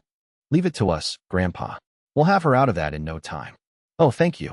You have made it possible for me to die a happy man. Grandfather, I spent the whole night putting up billboards, and it really took it out of me. Damn it, Gramps. I've had enough of your crap. We will start with my special brand of karate. Successful stripping is a result of strength and dexterity. Ready? Now, the stripping fist. He breaks his hand on it. The key to a good stripping is logical thinking and the scientific method. We just need to find a structural weakness and attack it there. Don't worry about a thing. Let's start with the back. Oh, that really tickles. Hey, hold still. I'm sorry. There's just got to be a structural flaw somewhere. Hey, I found it. There isn't one. Magic is the only reliable solution for a problem involving curses. Strip away all. The spell bounces off and lands on Junpei instead. No one wants to see what you have. It's up to you, Ms. Airi. Use your Oscar-winning acting talent to separate this girl from her clothing. How is my acting supposed to do that? She has a point. What a bunch of losers. What did you say? I had another dream. There were 12 sumo wrestlers and 19 pandas doing the hokey pokey. I'm not sure what he's dreaming about, but it sure isn't us. Man, now we'll never get our hands on that treasure. Then Ritsuko cracks her knuckles. There is another way. Power is the only answer. Let's see this fantasy world stand up against brute force. The tank puts everything it has into her at point-blank range. When the smoke clears, she is still standing there, entirely unmarked. Mike, never send a cat to do a tank's job. Geez, I've never seen such sturdy armor before in my life. If Mike can't break it, I don't know what we can do. Let's try to think of something. That's a waste of time. The best we can do is help her figure out how to adapt her everyday life to the armor. That's okay. I knew this would happen. This armor is something else, isn't it? It can even defend itself against a powerful tank. I guess I'm doomed to be a big, smelly block of metal. I'm sorry to have troubled you. And she runs. Malia, why is it when a woman can't handle something, she runs away crying? In trying to remove her armor, we only strengthen the armor around her heart. Oh, knock it off. An armored heart. Alone in the trees, she finally says it out loud. I can't be a normal girl again. But why me? Come here. Airi doesn't say anything else at all. She just holds on to her and lets her cry it out where none of the others can see. Because the armor was never the only thing that had been keeping her outside of everything. It hasn't only been the armor. Leave the city? Why must I leave, Mr. Mayor? We are indebted to you for saving us from death. However, who knows what trouble those swords may cause? I have to make the safety of our citizens the highest priority. You must understand. Hey, it's Malia the Mighty. It must be terrible to carry that dreadful curse. I'd like to thank her, but I don't want to go near those swords. All because of this damned armor. This cursed armor. I can't live like this anymore. She turns one of the blades in on herself, and a hand comes out of nowhere and catches it before it lands. Running away won't help anything. Besides, you're easy to track down. The whole party is standing there behind him. There's no way we're going to leave you now. You all came? But I'm a lost cause, aren't I? Malia, I'm sorry about giving up earlier. I didn't think about your feelings. But I must say something now. We have never met an elf we couldn't strip. Did you hear me? Not one. We will not rest until you're naked. Never call yourself a lost cause. It is, without question, the strangest pep talk anyone has ever been given. Thank you all. Those who hunt elves are so virtuous. Now I'm convinced my dream foretold your arrival. Go back to sleep, Gramps. Go back to sleep, Gramps. So how are we going to get that armor off of her? We could lather her up with soap, and she might slip out. You can loosen jar lids by holding them under hot water. No, we'll teach her the ways of the Indian yogi, and she can fold her body up and escape. I'm not sure those are the world's greatest ideas. These hunters are so wonderful. It won't be long before I can give them our family treasure, the potion that can make any elf naked. Every single head in the camp turns round at once. What did he say? Hey, Gramps, what did you say? Is your hearing already failing? Oh no, you're too young for that. Shut up. I asked you a question. Out with it. If you insist. I have in my hand the amazing, the unbelievable, the bizarre, the fantastic, the astounding, the one and only potion that can make any elf naked. Use it right now. It works. 3 years of it comes off in one go, and there is no spell fragment anywhere on her. I'll never stop thanking you. No one's ever thanked us for stripping them before. If she'd had a fragment, this would have been the perfect show. I'm jealous of her getting to return to her normal state. I wish I could do that. How disgusting. There's nothing worse than a crybaby in dog's clothing. Then Malia comes running back down the road wearing every single piece of it again. Malia, why did you put it on again? I'm terribly sorry. All that trouble to get this off, and look at me now. I was thinking only of myself. This armor has been with me through so many hard times. It is my oldest companion. I have wasted your time and all of your energy. I am so sorry. Please don't apologize. Our effort wasn't wasted on you. You are better off now than when we first met, because you are happy with the way you are. Yes, and she means it this time. Goodbye. Goodbye to my new friends. Bye to the walking weed whacker. They roll out with the whole thing behind them. I wonder if we'll want to visit this world once we get home. Who knows? It's possible. Somewhere else entirely, a man in uniform lowers a glass. Right on schedule. It's me. Yes, I see. Then transport those two to the city immediately. Those who hunt elves, your fun-loving, carefree days have come to an end. The fun is just about to start. A carriage comes up the road to the elf shrine at first light, and one of the bishops looks at it and says exactly the wrong thing. This will be a bad morning. So you're saying Mistress Celsia is still with them? Yes, they are currently searching for the third fragment. 3 more to go. However, the anger of the victimized elves is becoming unmanageable. Then Annette stops mid-sentence and stares at a stone lantern in the garden. How long has that been there? What? Why do you ask? That has been there since before you were born. Yes, it's been there as long as I can remember. You know what? I can't remember what it's called. You mean you can't remember that it's called a? Called a what? I must be senile. What is it called? I think it's called a. Why can't I remember? I feel like I've fallen under an evil spell. Nobody in the garden can name it. How dare you? This is the private garden of Mistress Celsia Maricreel. Kneel down. I am Chief Inspector Guild of the Royal Bureau of Investigation. This warrant has been issued by my office. Celsia Maricreel has been stripped of her honored position today. This shrine is now property of the Bureau. You are under house arrest pursuant to a full investigation. That is all. Wait, how can you justify these actions? Explain yourself. Mistress Celsia has been charged with the crime of high treason. Treason? 200 miles away, Junpei is looking into a bowl like it's a religious experience. This color, this smell, this consistency, this must be some sort of dream. No, it's not a dream. How does hitting me prove that? There's no way it will taste right. Here I go. And then, it's curry. It's curry, all right. It's the real thing. This is such a pleasure to digest. What are you talking about? Airi isn't watching him at all. It looks like the time has come. What's wrong, Ms. Airi? Oh, nothing really. The waitress refilling their water has a mark on her arm. A spell fragment. If you come with me peacefully, I promise this won't take long. Are you trying to ask me out? They don't even pay the bill. And across town, the woman refilling the coffee has one too. It's another spell fragment. This must be our lucky day. This is too good to be true. All right then, I will begin the transfer ritual for the third and fourth fragments. Come, lonely travelers, cast yourselves upon my body. How do I look? Well, it sure looks like the real thing. Thank you very much. 4 of the 5 pieces of a restoration spell are now written across the face of a spotted dog. This stinks. Jerks, don't you have any sympathy for the misfortune of others? Just look at the way I've turned out. Oh please, Miss Celsia, stop looking at me. Ms. Celsia, there's only one more fragment to go. Yes, that's correct. But why are you looking away? It's the least I can do for you. Oh, Ms. Airi, that's so sweet. You are the only one who understands my plight. But something is nagging at Airi, and she keeps turning it over while the others celebrate. How did we manage to happen upon 2 fragments in one single day? Back at the shrine, Annette makes a run for it and doesn't get far. Where are you going? I thought you might try to leave. I'm sure you want to take a message to your fallen friend. Helping her will only put you in greater jeopardy. But why are you after Mistress Celsia? We could not ignore the wailing of their victims. Every day brings more complaints. I cannot fathom why our beloved elder would give aid and comfort to the enemy. That's not true. Mistress Celsia is trying to send them back where they belong. Yes, but why go to such lengths to help them? Well, it doesn't matter.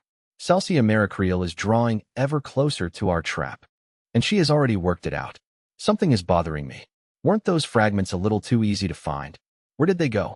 Looking for someone? A man in a wide hat is sitting in the cafe waiting for her. Celsia Maricreel, I presume. You? The judge. Order something. My expense account will cover it. So this was a trap. That is correct. Those 2 elves were procured by the Bureau to lure you into our waiting hands. Then my activities are well known. Yes, everyone knows you have aided the 3 from the other world. So, you have come to haul us away. Hopefully, without having to resort to violent measures. Celsia Maricreel, if you cooperate, your charges will be reduced. What about the others? Life imprisonment if they're lucky. It's out of your hands. They are unwanted guests in our world. All right then, I'll bring them to you. But I'll need some time. Understood. I'll be here this time tomorrow. The citizens of our world are counting on you. I'll be waiting. They come back to camp to find a haul of things that should not exist in this world. It's like we're back in Japan. Lots of vegetables, curry like Mom used to make. I didn't know this stuff came out while we were stuck here. Don't eat it out of the package. Look what I found. I saw one of those in town too. It even works. Why does this town have so many products from our world?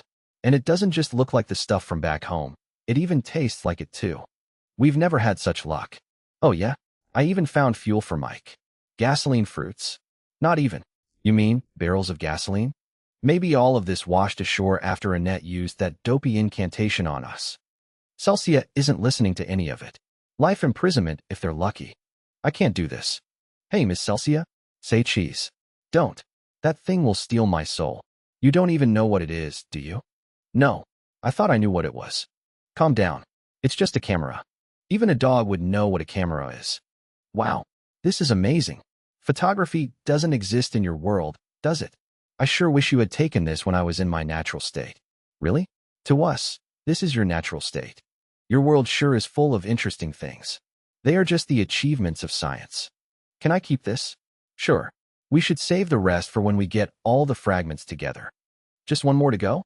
After that, Miss Celsia can go back to her original form. Yes. That's right. One more fragment will make the spell complete. Yes. Just one more to go. That night, she has them break camp early. Why do we have to move on at this time of night? Ms. Celsia figures we should keep going while we're on a roll. I'll help them find the last spell fragment. After that, I'll take my punishment. She does not tell any of them the second half of that sentence. Then the headlights catch something standing in the middle of open country. What's that? It's a vending machine. What's it doing out here? Let's keep moving. It is not the only one. What is this? What's going on here? I was afraid this would happen. This is actually our world. What are you talking about? This is just a theory on my part. I think something happened when we first came here, and that event caused our two worlds to start merging into one. The rate of integration is increasing at an alarming rate. Food that tastes like curry. Cities we recognize somehow. Fruits that produce gasoline. We keep finding genuine objects where they shouldn't be. I suspected it from the start. The fact that we could speak your language was the first indication that integration was occurring. What will happen? Who can say? Perhaps the worlds will merge peacefully into one. Unless the worst happens. The worst. Integration may cause an imbalance in each world, causing them to destroy each other. Destroy each other? What can be done to prevent this from happening? Well, if you can return us to Japan. And somebody steps into the road in front of the tank. Idiot. What the hell are you doing in the middle of the road? Celsia, what is the meaning of this? Have you actually chosen to side with them? I must admit that I am disappointed. Who the hell are you? I am the Chief Judge of the Royal Bureau of Investigation. You three marauders are under arrest, as is the traitor, Mistress Celsia Maricreel. Please, let us go. We must find the final fragment. Our world is in danger if we don't find it in time. Shouting utter nonsense will do you no good. Ms. Celsia, you were trying to protect us. Screw you, pal. If we find the fragment, we can go home. Quiet. You have victimized my people, so why should I grant you favors? Idiot. We didn't come here because we wanted to. You are resisting arrest. Therefore, I will have to take you by force. Just try to take us on. I shall. Arise, Mirage Golem. 3 figures rise out of the ground. They look just like us. If you're willing to call upon Mirage Golems, you mean business. Cheap copies are no match for the real thing. Enough small talk. Mirage Golems, attack. Damn, he's countering with my exact moves. The Mirage Golems copy the inner workings of a subject as easily as they copy the outside form. No way. She's matching me move for move. Even the ones only I know. Another me. My looks. My agility. My talents. All perfectly mirrored. Mystic defense. Mystic defense. Bring it on, baby. Bring it on, baby. Stop copying me. Stop copying me. Summation spell attack. Summation spell attack. I don't know how to defeat myself. This is pointless. She matches me in every way. I can't even run away from her. How can I surpass an opponent who is exactly as skilled as I am? How can I win? Junpei's copy stops first. I give up. Beat it. I'm exhausted. It sits down in the dirt and refuses to carry on, and that is the only reason any of them are still standing. You stupid mutt. Junpei. So what now? Shall we continue? And rather than watch them go down one at a time, Celsia makes the call herself. I surrender. Please, stop this. You can't, Miss Celsia. Celsia Maricreel, and those who hunt elves. You're under arrest. The cell doors open onto a courtroom. You bastard. No, Junpei. He throws himself at the prosecutor, and a barrier flings him back across the floor. Dear law-abiding elfin comrades, fear them no longer. This house of the law is fully protected by our very best magic. These ruffians are unable to hurt me, or anyone else in this room. He says it standing well out of reach, all the same. The gallery is packed, and none of it is friendly. What are they going to do to us? We're completely innocent. We're the real victims in this case. Don't worry, Ritsuko. No harm will come to you. The court is now in session in the case of the people versus Celsia Maricreel and those who hunt elves. The chief judge, representing the prosecution, will now read the charges. The defendants are accused of assault and battery against the general population of the land. In addition, Celsia Maricreel, who gave aid and comfort to this gang, stands accused of treason. Do you accept the charges brought against you? Well, are the charges true or false? There are circumstances that make a simple answer. True or false? Yes, we accept the charges. Hey, use language we can understand. Don't confuse us with this legalese. Order, Your Honor. You may speak, defense counsel Annette. Their lawyer is the priestess who once tried to kill them. Celsia Maricreel is a trusted elder of our community. We petition the court to exercise leniency in its handling of this delicate case. There are serious extenuating circumstances. I know you are all familiar with the evil sorceress Lufford. The individual who saved us from that dreadful sorceress was none other than the accused, Celsia Maricreel. But that victory came at a very high price. The spell that destroyed Lufford also pulled these 3 strangers into our world. Our mistress tried valiantly to return them immediately. Unfortunately, Unforeseen problems prevented her from doing so. The actions of this gang were merely a necessary evil to achieve their return. She's right. You can't judge us, because you don't know anything about us. We didn't just go around and do this for fun. You, sir, will watch your mouth. Your Honor, I would like to respond to the defense counsel's argument by calling a few witnesses. Proceed. Ms. Emily, what happened to you when you encountered the accused? It is the wind spirit from the fishing village, and she has not been seen in public since. I was so surprised. I didn't think the people who rescued our city would turn out to be such brutes. I was stripped naked in front of everyone I knew. Since that day, Ms. Emily has lived as a recluse and has only come out of seclusion to face her attackers. It is a nightmare, but it is one from which I cannot awaken. Everything I had worked for was lost in that one moment. I was humiliated in front of my village. Did the defendants try at any time to explain to you why they wanted to remove your clothes? No. So, they attacked without warning? Yes, but they... Thank you, no further questions. This is just a small sample of the complaints filed against the accused. You said that you didn't do this for fun? Then why do you stand thusly accused? Junpei is already up. I've had enough of this crap.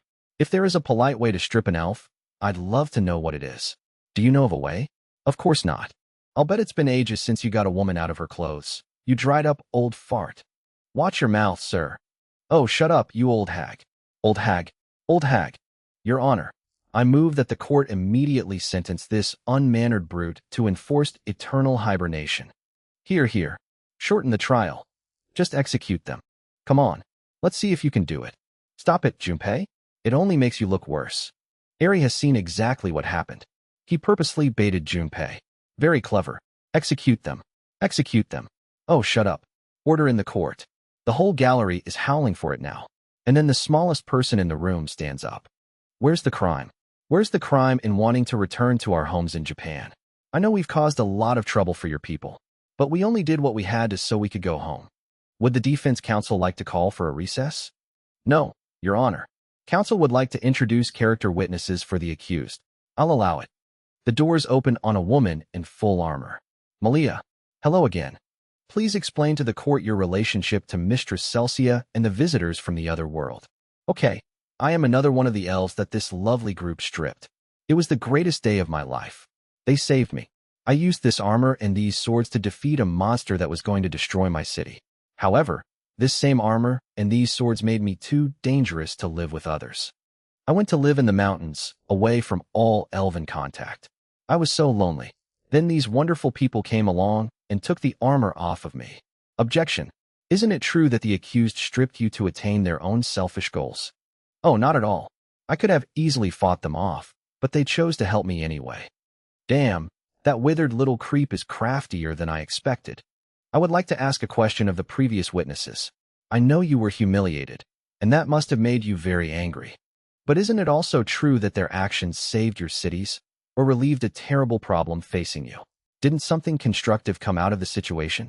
Nobody answers her. Your Honor, this proves that not all of the actions of the accused were cruel or selfish.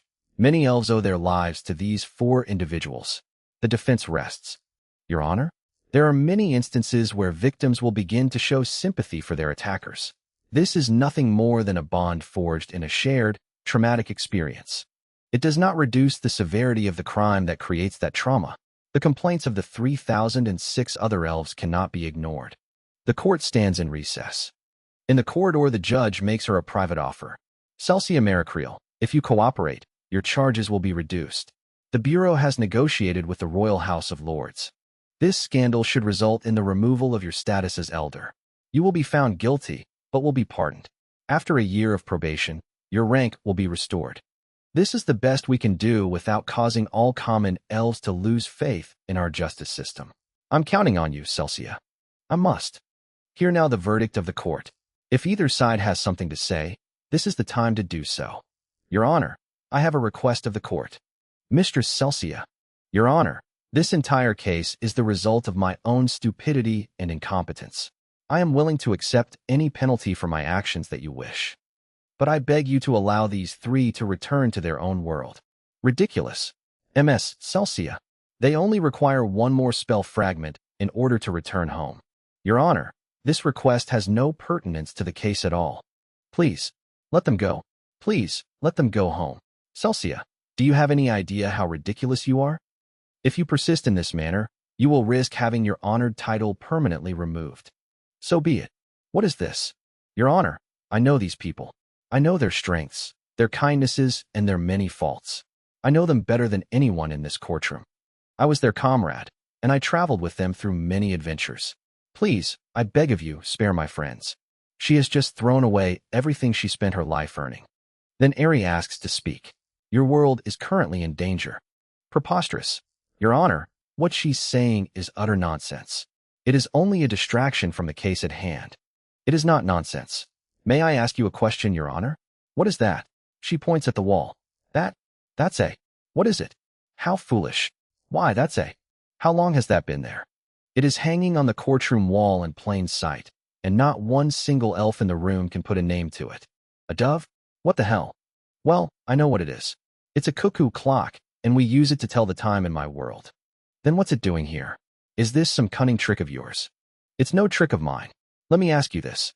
What is the name of that mountain? Mountain? What mountain? I never saw a mountain there before. That mountain is. I can't remember. It seems like it's always been there, but if that's the case, why can't I think of its name? That is Mount Fuji. It is one of the greatest mountains in our world. How do you explain all of this? When we were pulled into your world, it caused our worlds to begin merging. Many objects and ideas from our world are slowly making their way into yours. However, the rate of the merging is increasing every minute. Now we find curry that's just like it is at home. Gasoline fruit has given way to barrels of fuel. At first it happened so gradually that you didn't notice, but it's happening faster and faster.